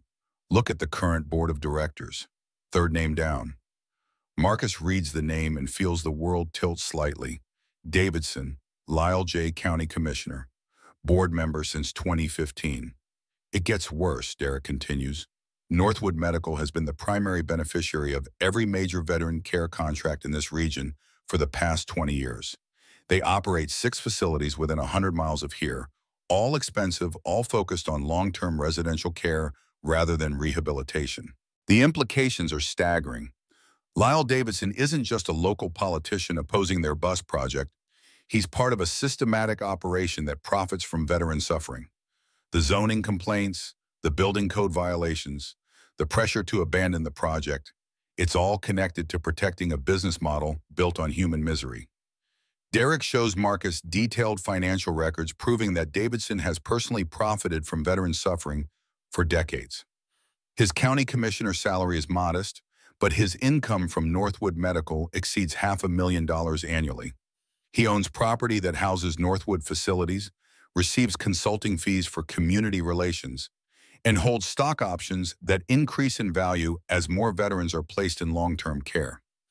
Derek pulls out another set of files, these containing detailed case studies that Robert had compiled. Individual veterans who'd been thriving in the Phoenix Project, only to suffer mysterious accidents or sudden deteriorations after the program was shut down. Medical records showing dramatic increases in medication prescriptions and treatment costs for veterans who'd been making progress toward independence.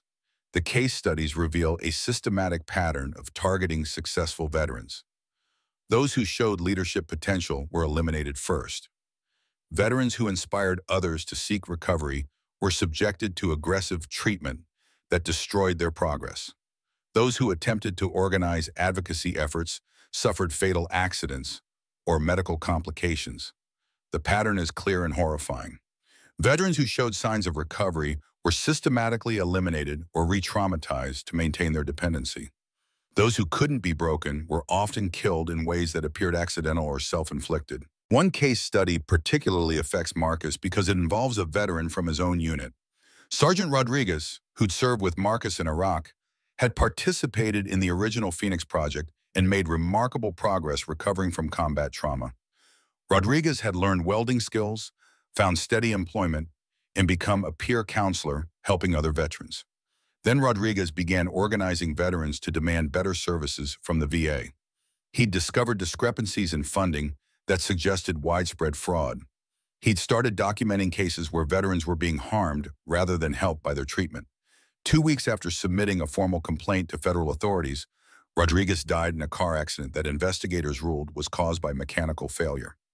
Robert's files contain evidence that Rodriguez's vehicle had been sabotaged, that his death was orchestrated to prevent his investigation from exposing the conspiracy. The same pattern appears in dozens of other cases. Veteran advocates who died just as they were beginning to threaten the system's profitability. There's more, Derek says, his voice dropping even lower. I found records of patients who died in Northwood facilities under suspicious circumstances. Veterans who were getting better, making progress toward discharge, then suddenly suffering fatal relapses or accidents.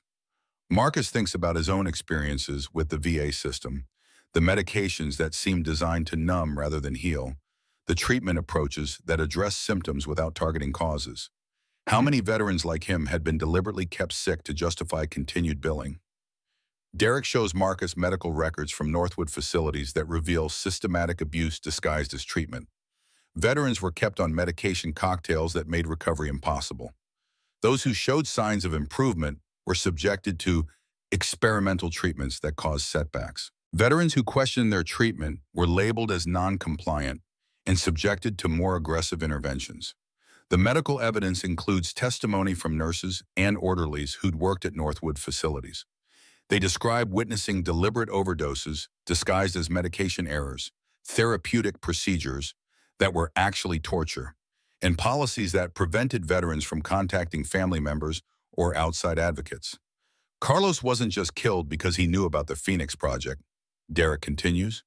He was investigating Northwood Medical. He'd identified patterns in patient deaths, financial irregularities in billing practices, connections between medical staff and pharmaceutical companies pushing expensive but ineffective treatments. Derek explains Carlos's investigation in detail. The former Marine had used his computer skills to hack into Northwood's internal systems, discovering evidence of systematic fraud and abuse.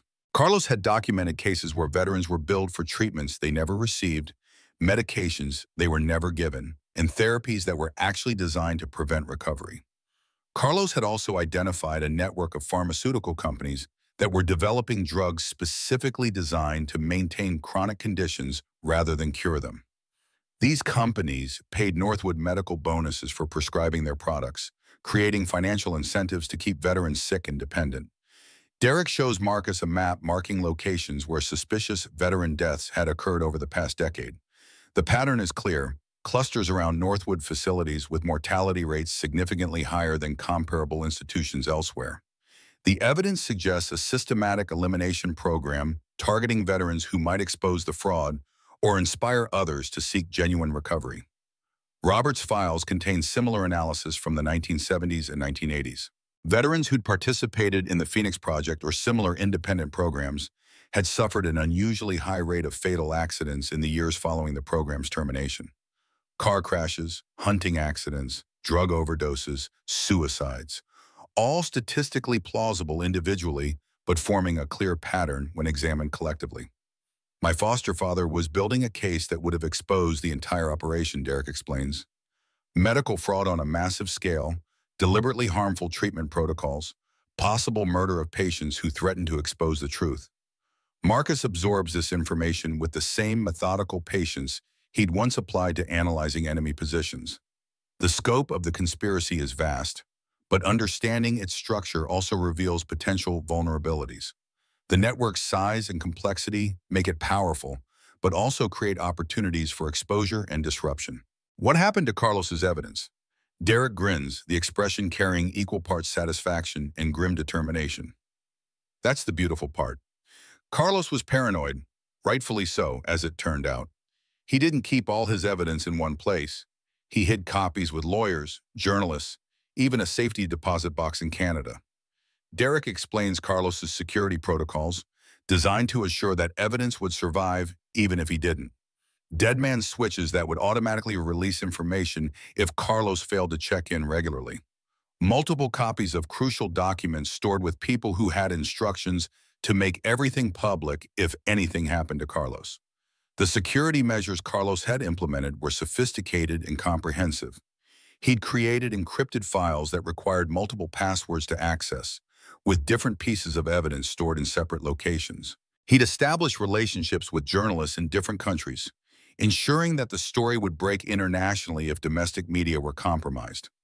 Carlos had also prepared video testimonials that would be automatically released if he died, providing first-person accounts of the conspiracy he'd uncovered. The videos included detailed explanations of the evidence, instructions for accessing hidden files, and contact information for other veterans who could corroborate his findings. The evidence exists, scattered and protected, waiting for someone with the credibility and motivation to bring it forward. Carlos had been building toward a massive exposure that would have destroyed the entire network. His death had prevented that revelation, but the foundation he'd laid remained intact. But there's a problem, Derek continues. Carlos's safety measures were designed to prevent his evidence from being buried, not to ensure it would be effectively used. The lawyers and journalists he trusted don't have the military background to understand the significance of what they're holding. They need someone like you to put it all together. Why haven't you used it already? Because I'm just one veteran with a prosthetic leg and a head full of theories. Derek's voice carries frustration earned through years of being dismissed by officials who saw him as damaged goods rather than a credible witness. No one listens to damaged veterans making accusations against successful medical professionals. Derek explains his attempts to bring Carlos's evidence to authorities over the past 3 years. Federal agencies that refuse to investigate without additional corroboration. Journalists who dismiss the story as too complex for their audiences. Politicians who expressed concern but took no action. The system seemed designed to prevent exposure of its own corruption. But Marcus isn't just any veteran. His engineering background gives him credibility. His family connection to Robert Sullivan provides historical context. Most importantly, his current project demonstrates that he's building solutions rather than just complaining about problems. They need the Phoenix Project to succeed, Derek explains, not just as a veteran outreach program, but as proof that alternative approaches work better than institutional care. When veterans start getting genuinely better through peer support and meaningful work, it exposes the fraud inherent in expensive residential treatment. Marcus studies Robert's files again, beginning to see the full scope of what they're really fighting. This isn't just about rebuilding a bus or helping individual veterans. It's about challenging an entire industry built on the premise that veterans can't recover, can't contribute, can't heal without expensive professional intervention. Derek shows Marcus additional evidence that Carlos had collected, including financial records proving that Northwood Medical's treatment outcomes are actually worse than doing nothing at all. Veterans who receive no treatment have better long-term recovery rates than those subjected to Northwood's protocols. The company isn't just failing to help veterans, it's actively making them worse to maximize billing opportunities. The evidence includes internal communications discussing optimal patient management strategies, euphemisms for keeping veterans sick enough to require ongoing care, but stable enough to avoid oversight, treatment plans that deliberately create dependency rather than promoting recovery, medication protocols designed to manage symptoms without addressing underlying causes. Most damning are the financial projections showing how veteran recovery represents lost revenue. Each veteran who achieves independence costs Northwood Medical hundreds of thousands of dollars in potential billing. The company's business model requires maintaining a stable population of chronically ill veterans who need expensive, ongoing care. Derek shows Marcus training materials used by Northwood staff that teach them to identify veterans who might recover too quickly. These high-risk patients are subjected to special protocols designed to prevent independence and maintain dependency. The materials include psychological techniques for destroying hope, confidence, and self-efficacy. We need more than just evidence, Marcus observes. We need allies who can't be dismissed or intimidated. Derek nods. That's why I called in some favors. There are people who've been waiting for the right moment to take down this network. Journalists who've been investigating but lacked crucial evidence. Law enforcement officials who've suspected corruption but couldn't prove it. Even some politicians who genuinely care about veterans but haven't known how to help effectively. Derek explains the network of allies he's been building over the past 3 years. Investigative journalists from major networks who've been following the veteran care fraud story. Federal agents who've grown suspicious of unusual patterns in veteran deaths. Congressional staff members who've noticed discrepancies in veteran program funding. The key has been finding people who understand that this isn't just about one corrupt company or one bad politician. The conspiracy spans multiple industries and involves officials at every level of government. Exposing it will require coordinated action by multiple agencies and extensive media coverage to prevent suppression. As they continue exploring the bunker, Marcus discovers audio equipment that Robert had used to record conversations with officials and medical professionals. The recordings span decades, documenting the evolution of the conspiracy from its early stages to its current sophisticated operations. One particularly revealing recording captures a 1975 meeting between Northwood executives and government officials discussing strategies for eliminating veteran advocacy programs. The participants casually discuss murder as a routine business expense, debating whether elimination should be conducted through medical accidents or psychological interventions that drive veterans to suicide. The conversation is interrupted by the sound of vehicles approaching. 2 cars this time, a silver sedan that screams government issue and a pickup truck that Marcus recognizes. Frank's truck, but who's in the sedan? They quickly secure the underground archive and climb back to surface level, Derek replacing the concealed entrance cover with practiced efficiency. The vehicles park at the edge of the clearing, and Marcus feels his combat instincts engage. Rex moves to his side, alert and protective. Derek's hand instinctively moves toward the concealed carry position at his hip. Frank emerges from his truck accompanied by a woman in her late 40s, professionally dressed, but carrying herself with the confident bearing of someone accustomed to dangerous situations. She approaches with her hands visible, recognizing the veteran's defensive posture. Marcus, Derek, Frank calls out, "This is Agent Sarah Chen, FBI. She's been investigating some of the same things Derek's been researching." Agent Chen extends her credentials for inspection, allowing both men to verify her identity before proceeding. "I apologize for the dramatic arrival, but we have reason to believe you're in immediate danger." "What kind of danger?" Marcus asks, though his combat experience already suggests several unpleasant possibilities. "The kind that killed your grandfather and Derek's foster father," Agent Chen replies bluntly. "We've been monitoring communications related to Northwood Medical for the past 6 months. Your names have come up repeatedly in discussions about eliminating threats to their operations."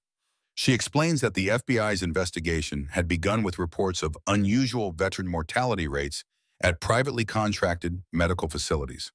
What started as a routine audit had uncovered evidence of systematic fraud, deliberate misdiagnosis, and potentially homicidal medical practices. Agent Chen's investigation team includes specialists in financial crimes, medical fraud, and organized conspiracy. They've been building cases against multiple targets within the veteran care industry, but progress has been slow due to the network's political connections and legal resources. The investigation had been complicated by the network's political connections and financial resources. Northwood Medical had lobbyists in Washington, campaign contributors in every major political party, and legal teams capable of tying up investigations and procedural challenges for years. Agent Chen explains that the FBI has been working with international partners to trace money laundering operations that hide the conspiracy's profits in offshore accounts. The financial network spans multiple countries and involves sophisticated shell companies designed to obscure ownership and prevent asset seizure. But Derek's research had provided missing pieces of the puzzle. His documentation of the original Phoenix Project's success rates had given investigators a baseline for measuring the effectiveness of current treatment approaches. The contrast was damning. Veterans were getting worse in expensive facilities that claimed to provide superior care. Agent Chen shows them surveillance evidence that the FBI has collected over the past months. Financial transfers between government accounts and private offshore banks. Communication intercepts between Northwood officials and contract killers. Video footage of meetings where veteran elimination strategies were discussed like routine business decisions. The most chilling evidence is a recorded conversation between Lyle Davidson and Northwood Medical's CEO discussing specific veterans who represent threats to their operations. Marcus's name is mentioned prominently, along with Derek's and several other veteran advocates who've been targeted for elimination. Most importantly, Derek had identified financial connections that investigators had missed. The money trail linking government contracts to private profits had been carefully obscured through shell companies and offshore accounts. Derek's analysis had provided the roadmap investigators needed to trace funds from taxpayer-funded veteran programs to private bank accounts. Agent Chen pulls out her own tablet, showing surveillance photos that make Marcus's blood run cold. Images of the clearing taken from multiple angles, close-ups of the bus restoration work, telephoto shots of Marcus, Derek, and Frank during their planning sessions. "They've been watching you for weeks," Agent Chen explains. "We've been watching them watch you. The situation is approaching a critical point where they'll either try to discredit you publicly or eliminate you quietly." The photos reveal a level of surveillance that goes far beyond casual observation. Professional quality equipment, multiple observation posts, detailed documentation of daily routines, and security vulnerabilities. This isn't amateur hour.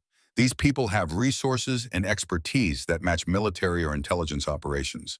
Agent Chen explains that the surveillance has escalated recently, coinciding with increased activity around the bus restoration project. Northwood Medical's leadership views the Phoenix Project as an existential threat to their business model. If veterans can recover through peer support and meaningful work, it exposes the fraud inherent in expensive institutional care. The FBI has documented planning sessions where Northwood officials discuss eliminating the Phoenix Project through various means: character assassination, financial pressure, legal challenges, and ultimately physical elimination if other methods fail. The conversations are recorded evidence of conspiracy to commit murder for financial gain. "What do you want from us?" Derek asks, his Marine training making him suspicious of federal involvement even when it appears to be on their side. "Your cooperation in exposing this network." Agent Chen's response is direct and honest. "We have evidence of financial crimes, but we need proof of the human cost. Veterans who've been harmed, families who've lost loved ones, alternative programs that demonstrably work better than institutional care." Marcus looks at the restored bus, gleaming in the afternoon sunlight after weeks of careful work. The vehicle represents more than just a restoration project. It's become a symbol of what's possible when veterans are given real support rather than profitable management. "What kind of cooperation?" "Documentation of your restoration process and its therapeutic benefits. Testimony about your grandfather's original program and why it was shut down.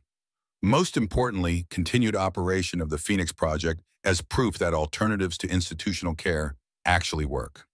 Agent Chen explains that the most powerful evidence against Northwood Medical would be demonstrating that veterans could recover more effectively through peer support and meaningful work than through expensive residential treatment. The Phoenix Project's success would expose the fraud inherent in the current system.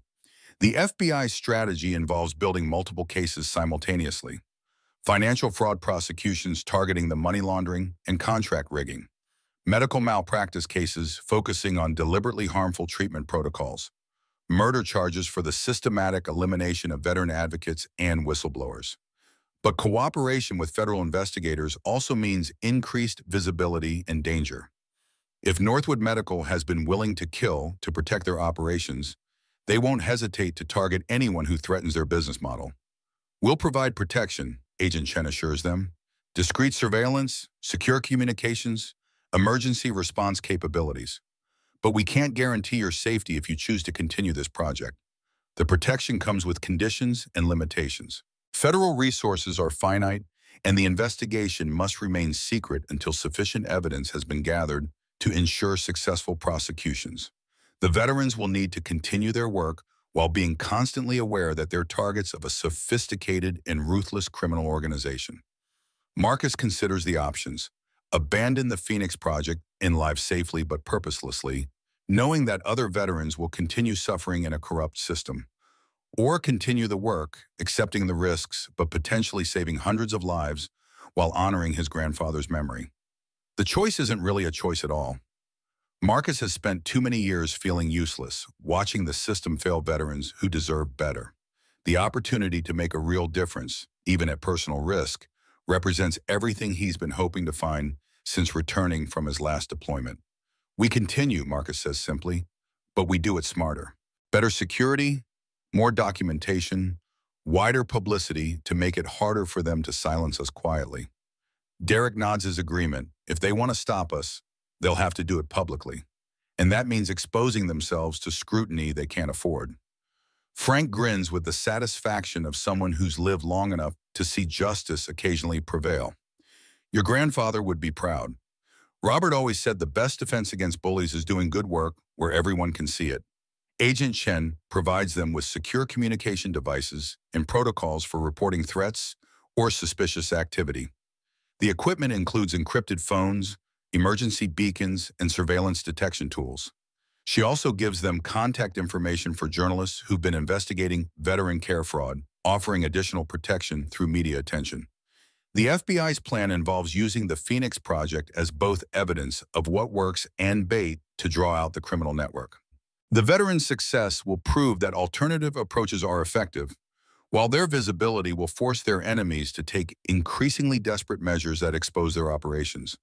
As the federal agents prepare to leave, Agent Chen offers one final piece of advice: document everything.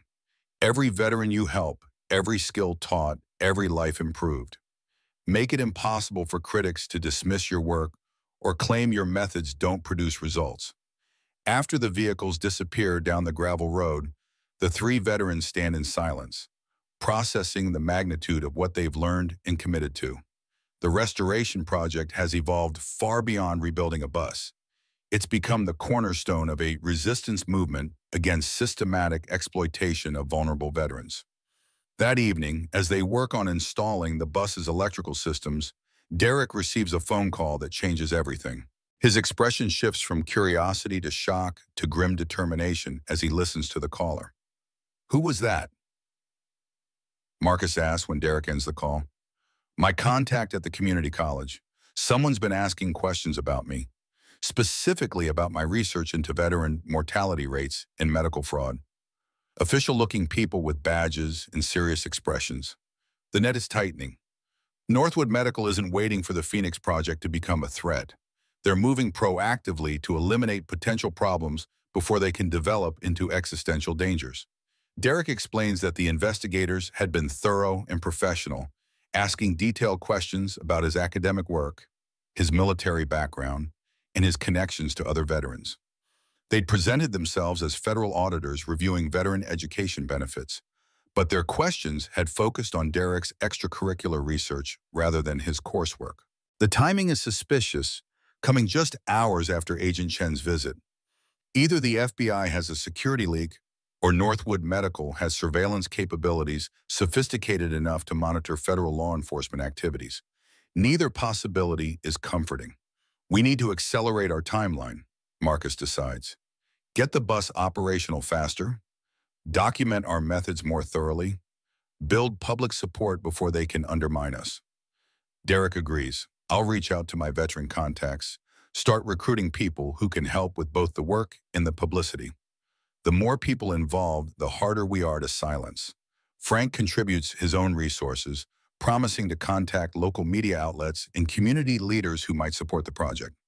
Publicity will provide protection, but it will also attract additional scrutiny and opposition from people who prefer to operate in shadows. As they work late into the night installing solar panels and wiring control systems, Marcus reflects on how much his life has changed in just a few weeks. The isolation and despair that had characterized his existence in Detroit feels like a distant memory. Purpose has returned, along with hope and a sense of connection to something larger than his own struggles. The bus transformation mirrors his own healing. Both processes require patience, skill, and vision to see potential beneath surface damage. Both demand commitment to slow, careful work that builds strength through accumulated small improvements. Both prove that broken doesn't mean worthless, just ready for thoughtful reconstruction. Rex settles beside the bus as they work. The dog's presence a constant reminder that loyalty and devotion survive even the worst traumas. The German Shepherd has adapted to their new life with the same resilience that characterizes his human companions, finding purpose in protection and companionship. Around midnight, as they're testing the newly installed electrical systems, Marcus's phone rings. The caller ID shows a number he recognizes but hasn't seen in months. His son Jason's direct office line. "Dad?" Jason's voice carries a tension that immediately puts Marcus on alert. "We need to talk. Tonight. It's about your project, but also about our family. There are things happening that you don't know about." The call comes at an hour when investment firms should be closed, suggesting emergency circumstances. Jason's tone indicates serious trouble, the kind that can't wait for convenient scheduling. "Where do you want to meet?" Marcus asks. "Nowhere public. This involves people who've been monitoring your activities and mine. They know about the bus, the investigation, everything." "Dad, I think we're all in danger." Jason explains that he's calling from his car, driving north from Detroit with documents that expose his investment firm's involvement in the conspiracy against veteran advocacy programs. He's discovered that his own company has been managing portfolios for Northwood Medical and using their access to financial records to target veteran advocates for elimination. The conversation that follows reveals the true scope of the conspiracy they're facing. Jason explains that his investment firm has been managing portfolios for Northwood Medical and related companies for the past 2 years. The accounts are massive, representing hundreds of millions in revenue from veteran care contracts. More disturbing, Jason has discovered that the firm's senior partners are planning to use their access to Marcus's financial records to orchestrate a campaign designed to discredit the Phoenix Project. They intend to claim that Marcus is financially unstable, emotionally unfit to operate veteran programs, and potentially dangerous to the people he claims to be helping. The attack will be comprehensive and professionally executed. Financial irregularities will be manufactured through false transactions and accounting manipulations. Psychological evaluations will be fabricated and leaked to sympathetic media outlets. Former military colleagues will be pressured or bribed to provide negative character references. The goal is to destroy Marcus's credibility before the Phoenix Project can demonstrate its effectiveness. If Marcus can be discredited as unstable and dangerous, his success in helping other veterans will be dismissed as manipulation rather than genuine healing. But Jason's warning also provides an opportunity. He's been documenting the conspiracy from within, gathering evidence of the firm's involvement in suppressing veteran advocacy programs. His information, combined with Derek's research and Agent Chen's investigation, could expose the entire network. "I'm driving up there now," Jason says. "I've got documents that prove everything. Financial records, email communications, meeting notes. Enough to destroy these people if we can get it to the right authorities." Jason's evidence includes detailed financial records showing how money flows from government veteran care contracts to private accounts controlled by Northwood Medical executives. The transactions are carefully structured to appear legitimate while actually representing kickbacks and profit-sharing arrangements that violate federal contracting regulations. More importantly, Jason has access to communications that prove coordination between his investment firm and Northwood Medical to eliminate veteran advocates. The conspiracy includes detailed target lists, elimination strategies, and financial incentives for participants who successfully neutralize threats to the network's operations. Marcus looks at Derek and Frank, seeing his own determination reflected in their faces. The battle they'd been preparing for is arriving ahead of schedule, but they're as ready as they'll ever be. "Come on up," Marcus tells his son. "It's time to finish what your great-grandfather started." As they wait for Jason's arrival, the three veterans make final preparations for a confrontation that will determine not just the fate of the Phoenix Project, but the future of veteran care in their region. The restored bus sits ready for its first mission, solar panels gleaming under the stars, interior spaces organized for maximum efficiency and impact. The owl calls again from the forest depths, its voice carrying across the clearing like a benediction. Some predators hunt in darkness, but others stand guard against the night, protecting what's valuable until dawn returns to illuminate the truth. Tomorrow will bring challenges that will test everything they've built and everyone they've trusted. But tonight, they're no longer isolated veterans struggling alone against overwhelming odds. They're part of something larger, connected to a legacy of service that transcends individual sacrifice and points toward genuine healing. The Phoenix Project is ready to rise from the ashes of the old system. The only question now is whether its enemies will allow it to fly. Jason's headlights cut through the pre-dawn darkness as his black Audi pulls into the clearing at 4:30 in the morning. Marcus, Derek, and Frank have been waiting since midnight, using the time to transfer the most crucial evidence from Robert's underground archive to secure locations. The restored bus gleams under portable work lights, ready for whatever comes next. Jason emerges from his car carrying 2 briefcases and a laptop bag, his usually immaculate appearance disheveled by hours of driving and the weight of what he's discovered.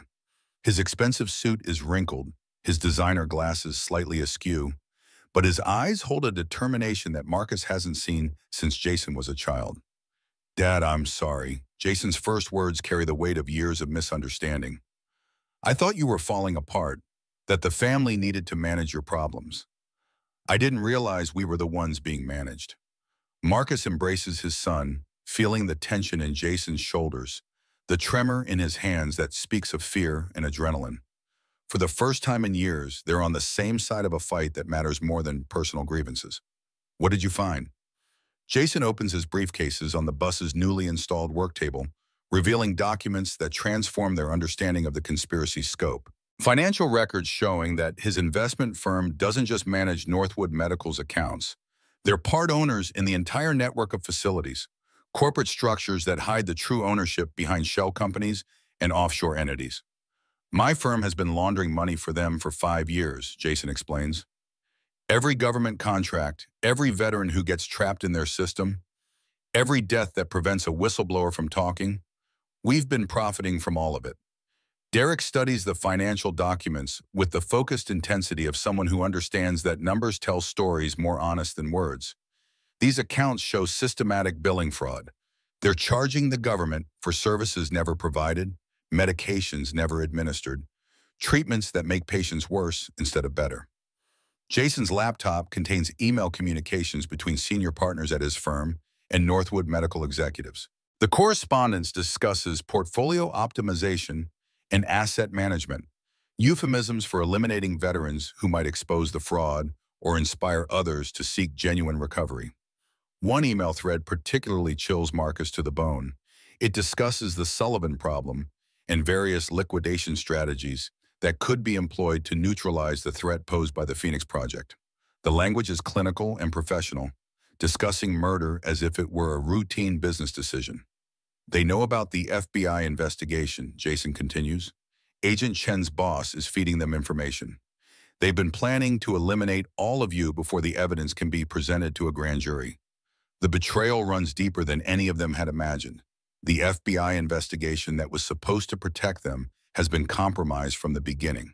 Agent Chen might be honest, but her superiors have been bought or intimidated into cooperation with the criminal network." Frank's weathered face hardens with the kind of anger that only comes from betrayal by people who should be trustworthy.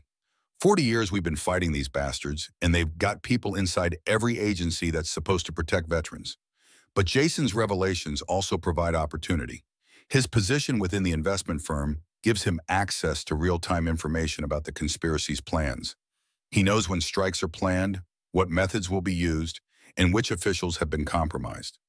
Jason shows them intercepted communications revealing the attack plan in horrifying detail. Multiple teams of contractors posing as federal agents will arrive simultaneously. Marcus will be arrested on fabricated charges of financial fraud and mental incompetence. Derek will suffer a traffic accident while being transported for questioning. Frank will have a heart attack during the stress of watching his friends arrested. The plan is designed to eliminate all three veterans while maintaining plausible deniability. Official documents will show that Marcus was mentally unstable and financially corrupt. Derek's death will appear accidental. Frank's death will seem natural given his age and the stress of the situation. They're moving today, Jason warns. Multiple teams coordinated to eliminate all threats simultaneously. They can't risk any of you surviving to testify or continue the Phoenix Project. Marcus feels the familiar clarity that comes with imminent combat. The waiting is over. The enemy has revealed themselves and committed to action. Now it's time to fight with everything they have. How much time do we have? Jason checks his phone, monitoring encrypted communications between his firm's partners. 3 hours, maybe 4. They're waiting for full daylight to make it look like accidents or random violence. Derek's military training kicks into high gear as he begins developing defensive strategies. We can't just sit here waiting for them to attack. We need to go public, get media attention, make it impossible for them to kill us quietly. Frank nods agreement, but we also need to protect the evidence. If they eliminate us, but the truth dies with us, they win anyway. The next 2 hours unfold with military precision as the veterans implement a plan that combines offense and defense. Derek contacts journalists he's been cultivating, providing them with preliminary evidence and instructions for accessing the complete archive if anything happens to the Phoenix team.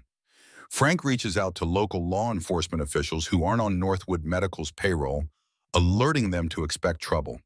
Derek's media contacts include investigative reporters from 3 major networks who've been following the veteran care fraud story for months. He provides them with GPS coordinates for the clearing and promises exclusive access to evidence that will expose a multi-billion-dollar conspiracy. The journalists immediately dispatch camera crews and satellite trucks, understanding that they're about to witness either a major news story or a tragic cover-up. Marcus focuses on documenting the Phoenix Project's methodology and results, creating a comprehensive record that proves alternative approaches to veteran care are not only possible but dramatically more effective than institutional treatment. He records video testimonials from veterans who've been helped by the program, demonstrating the human cost of the conspiracy they're fighting. Frank's law enforcement contacts include county sheriffs, state police officers, and federal agents who've grown suspicious of the unusual number of veteran deaths in their jurisdictions. His calls trigger coordinated responses from multiple agencies, creating a law enforcement presence that the conspirators hadn't anticipated. Jason coordinates with Agent Chen, using secure communications to provide her with evidence of the FBI's internal corruption. The honest federal agents need to know which of their colleagues have been compromised before the final confrontation begins. Agent Chen's response is swift and decisive. She assembles a team of agents she trusts completely, bypassing the compromised chain of command to organize an independent investigation. The team includes specialists in financial crimes, organized conspiracy, and federal corruption cases. At 7:30 in the morning, as the November sun rises over the clearing, multiple vehicles begin approaching from different directions. The attack is coordinated and professional, designed to ensure no escape routes remain open. But the veterans have prepared for this moment. Media crews, alerted by Derek's contacts, arrive simultaneously with the assault teams. Local police, warned by Frank's allies, establish perimeters that prevent the attackers from operating in complete secrecy. Agent Chen and a team of federal agents she trusts arrive with arrest warrants and recording equipment. The clearing becomes a chaotic scene of competing authorities and conflicting agendas. Television crews set up equipment while men in dark suits attempt to establish control zones. Local police coordinate with some federal agents while viewing others with suspicion. The Phoenix bus sits in the center of it all, gleaming in the morning sunlight like a symbol of hope surrounded by forces of corruption. The confrontation unfolds in full view of television cameras and news reporters. Lyle Davidson arrives with a team of men claiming to be federal marshals. carrying warrants for Marcus's arrest on charges of financial fraud and mental incompetence. But Derek's journalists immediately challenged their credentials, forcing them to produce documentation that proves to be fabricated. Davidson's team consists of 12 men dressed in tactical gear and carrying weapons that suggest military or law enforcement backgrounds. They move with professional precision, attempting to establish perimeters and control access to the site. But their authority is immediately questioned by legitimate law enforcement officers who demand proper identification and jurisdiction verification. The fake federal agents produce documents that appear official but contain subtle errors that trained law enforcement officers recognize. Badge numbers that don't match issuing agencies. Warrant signatures from judges who don't exist. Legal language that sounds authoritative but contains procedural violations that would invalidate any legitimate arrest. Jason steps forward with evidence that Davidson and his associates are actually private contractors hired to eliminate witnesses in a massive medical fraud conspiracy. The financial records he provides show direct payments from Northwood Medical to the fake federal agents, proving coordination between the medical company and the assassination teams. The financial evidence is devastating and irrefutable. Bank transfers showing payments of $50,000 per target elimination. Bonus structures that reward successful operations with additional compensation. Insurance policies taken out on targeted veterans, naming Northwood Medical as beneficiary. The media attention transforms what was planned as a quiet elimination into a public spectacle that exposes the entire conspiracy. Davidson and his teams cannot retreat without admitting guilt, but they cannot proceed with their planned assassinations under television cameras and police observation. Television reporters provide live coverage of the confrontation, broadcasting to millions of viewers who watch in real time as federal corruption and veteran care fraud are exposed. Social media amplifies the story, with hashtags like #PhoenixProject and #VeteranJustice trending nationally within hours. In desperation, Davidson attempts to discredit Marcus by claiming he's mentally unstable and dangerous to the veterans he claims to help. But the veterans who've been working on the Phoenix Project speak eloquently about how the program has given them purpose, skills, and hope for the future. The veteran testimonials are powerful and moving, delivered by men and women who found healing through the Phoenix Project's peer support and skills training programs. They describe transformations from despair to hope, from isolation to community, from purposelessness to meaningful contribution. One veteran, a former Marine named Rodriguez, who'd lost both legs in Afghanistan, explains how the Phoenix Project taught him welding skills that led to steady employment and renewed self-respect. Another, a Vietnam veteran who'd struggled with addiction for decades, describes how working on the bus restoration had given him the sense of purpose he'd been seeking since returning from combat. Derek presents medical evidence showing that veterans involved in the Phoenix Project have dramatically lower rates of depression, substance abuse, and suicide than those receiving traditional institutional care. The contrast is so stark that it makes Northwood Medical's treatment protocols appear deliberately harmful rather than merely ineffective.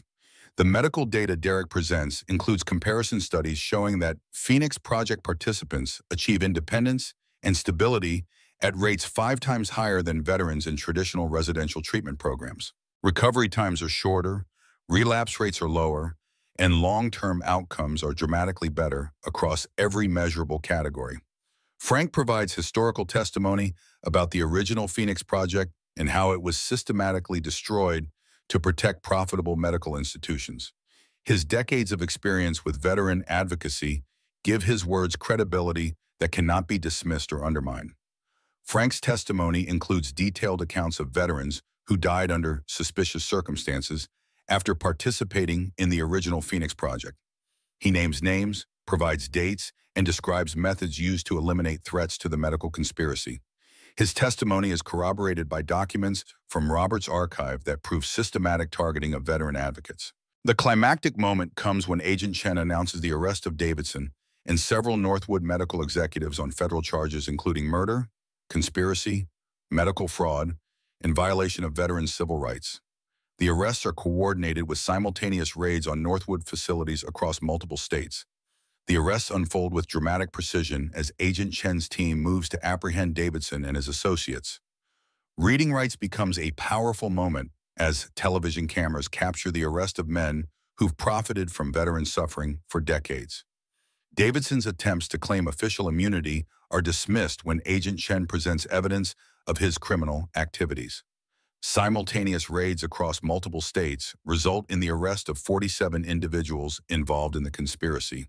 Northwood medical facilities are shut down, financial accounts are frozen, and evidence is seized that will support prosecutions for years to come. Jason's evidence proves crucial in securing the arrests and seizures. His financial documentation provides the money trail that connects government officials, medical executives, and contract killers in a criminal enterprise that has operated for decades. The conspiracy's scope is so vast that prosecutions will continue for years. The financial evidence Jason provides includes detailed accounting that shows how billions of dollars intended for veteran care were diverted to private accounts. Government contracts were rigged, medical outcomes were falsified, and veterans were systematically harmed to maximize profits. But the most powerful evidence is the Phoenix Project itself. The restored bust stands as proof that veterans can recover, can contribute, can heal when given proper support rather than profitable management. Marcus's transformation from isolated, broken veteran to confident leader of a healing community demonstrates the potential that exists within every person who has served their country. The bust becomes a focal point for media coverage, its gleaming exterior and functional interior providing visual proof that veterans can accomplish remarkable things when given proper support. Television cameras capture every detail of the restoration work, from the solar panels that provide clean energy to the workshop equipment that teaches marketable skills. The media coverage ensures that the Phoenix Project's success cannot be hidden or suppressed. Veterans across the country see proof that alternatives to institutional care exist and work effectively. Communities that have lost veterans to suicide and despair learn that healing is possible when approached with respect and understanding rather than profit motives. In the immediate aftermath of the arrests, the story dominates news cycles for weeks. Congressional hearings are announced to investigate the scope of veteran care fraud. Victim advocacy groups organize to support veterans harmed by the conspiracy. Reform legislation is introduced to prevent similar abuses in the future.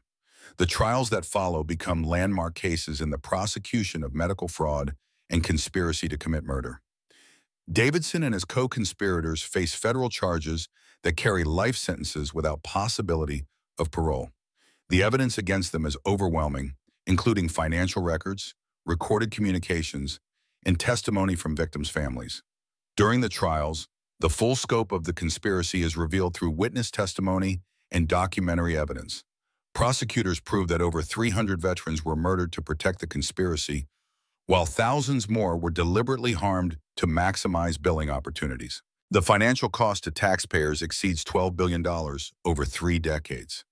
The human cost is even more staggering. Families testify about losing loved ones to a system designed to exploit rather than heal them. Veterans describe being kept sick and dependent to justify continued treatment. Medical professionals reveal pressure to provide harmful rather than helpful care. But the trials also showcase the success of the Phoenix Project as evidence of what's possible when veterans are given genuine support. Participants testify about their transformations, their new skills, their restored relationships with family and community. In the weeks following the arrests, the Phoenix Project expands rapidly as veterans and communities demand access to programs that actually help rather than manage dysfunction. The original bus becomes the template for dozens of similar vehicles, each staffed by veterans who found healing through service to their peers. The expansion is organic and grassroots, driven by veterans who've experienced the program's effectiveness and want to share that healing with others. Communities across the country request Phoenix buses, offering funding and facilities to support veteran-led recovery programs. Marcus works closely with Derek to develop training programs that teach other veterans how to build and operate their own Phoenix buses. The skills are both technical and emotional. Veterans learn carpentry, electrical work, and mechanical repair while also developing counseling abilities and leadership confidence. The training programs become intensive 6-month courses that transform both the buses and the veterans who work on them. Participants learn construction skills that qualify them for good-paying jobs while also developing the confidence and purpose that support long-term recovery. Frank becomes the project's historian and advocate, ensuring that Robert's original vision is preserved and honored while adapting to modern realities. His connections throughout the veteran community provide credibility and support that enable rapid expansion of successful programs. Frank's role as institutional memory proves invaluable as the Phoenix Project grows. He helps new sites avoid the mistakes that doomed the original program while ensuring that the core principles of peer support and meaningful work remain central to all operations. Jason leaves his investment firm to manage the Phoenix Project's finances and legal affairs, applying his business skills to ensure that the program remains sustainable and independent. His inside knowledge of the financial industry helps protect the project from future attempts at economic sabotage. Jason's business expertise proves crucial in establishing funding streams that don't depend on government contracts. Corporate sponsorships, private donations, and revenue from training programs create financial independence that protects the Phoenix Project from political interference. The convictions result in massive financial penalties that are used to establish a permanent endowment for veteran advocacy programs. The money stolen from veteran care is returned to actual veteran care, creating a legacy of healing that grows stronger with each passing year. The financial restitution totals over $8 billion, representing the largest recovery in medical fraud history. The money is used to establish the Marcus Sullivan Foundation for Veteran Recovery, providing permanent funding for peer support programs nationwide. 6 months after that confrontational dawn, Marcus stands before the first Phoenix bus, watching as Derek leads a group of new veteran participants through the basics of electrical system installation. The bus has become a classroom, a workshop, a counseling center, and a symbol of hope for people who had given up believing in their own potential. The original clearing has been transformed into a thriving campus where veterans come to learn skills, build community, and discover purpose. Additional buses in various stages of restoration occupy organized work areas. A welcome center provides orientation for new participants. Workshop buildings offer specialized training in different trades. Rex, now showing more gray in his muzzle but still alert and devoted, lies in his favorite spot beside the workbench. The dog has become a mascot for the entire program, demonstrating that loyalty and healing can coexist with the scars of trauma. Rex's presence provides comfort to veterans struggling with their own traumas. The dog's calm acceptance of everyone who approaches teaches lessons about unconditional support that human counselors sometimes struggle to convey. Sarah arrives that afternoon with news that transforms Marcus's understanding of family healing. She's taken a position with the Phoenix Project, applying her psychiatric training to develop peer counseling programs that integrate professional knowledge with veteran-to-veteran support. "I was wrong about what you needed," she tells her father. "I thought healing meant returning to who you were before. I didn't understand that sometimes healing means becoming someone better than you ever imagined possible." Sarah's involvement brings professional credibility to the Phoenix Project's counseling components, while ensuring that peer support remains central to the program's approach. Her research demonstrates that veteran-to-veteran counseling produces better outcomes than traditional therapy for most combat-related trauma. Linda and David visit the following week, bringing news that the Phoenix Project model is being adopted by VA facilities nationwide. David's professional endorsement carries significant weight in the medical community, helping to overcome resistance from traditional treatment providers.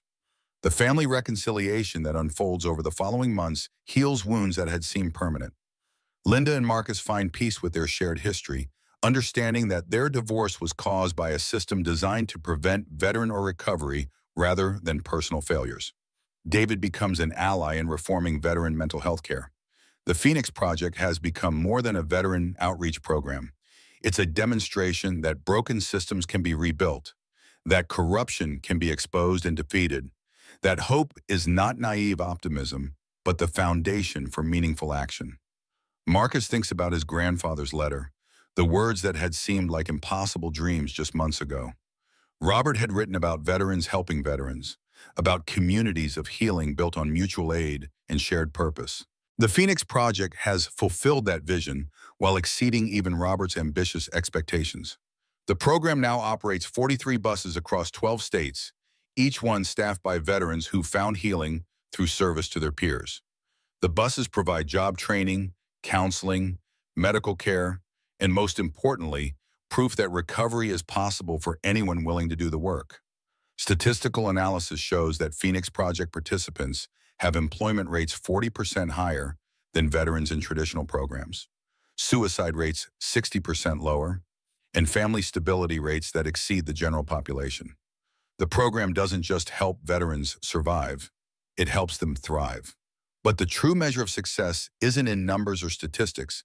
It's in the transformed lives of veterans who've discovered that their service has meaning beyond their combat experiences. Men and women who once saw themselves as broken beyond repair now understand that they're wounded healers, capable of helping others precisely because they've walked the same difficult paths. Marcus walks through the clearing where his journey began, remembering the desperation that had brought him to this abandoned property with nothing but a tent and a loyal dog. The land has been transformed into a thriving campus where veterans come to learn skills, build community, and discover purpose. The transformation of the physical space mirrors the transformation of the veterans who work there. What was once abandoned and forgotten has become productive and purposeful. What seemed broken beyond repair has been rebuilt into something stronger and more beautiful than before. As evening approaches, Marcus sits on the steps of the original Phoenix bus, the vehicle that started everything. Rex settles beside him, and together they watch the sunset paint the sky in shades of gold and crimson. The beauty is peaceful now, no longer marred by the hypervigilance that once made simple pleasures feel dangerous. Frank approaches with a letter that arrived in the day's mail, addressed to Marcus but carrying the return address of the Veterans Administration in Washington. After months of congressional hearings and policy reviews, the VA has officially adopted the Phoenix Project model as a preferred treatment approach for veteran mental health and vocational rehabilitation. The government that once tried to suppress Robert's vision now endorses it as innovative and effective. The same officials who had dismissed peer support as inadequate now praise it as revolutionary. The irony isn't lost on any of them, but vindication feels good regardless of its lateness. Derek joins them as darkness settles over the clearing, carrying a tablet that shows the day's progress reports from Phoenix buses around the country.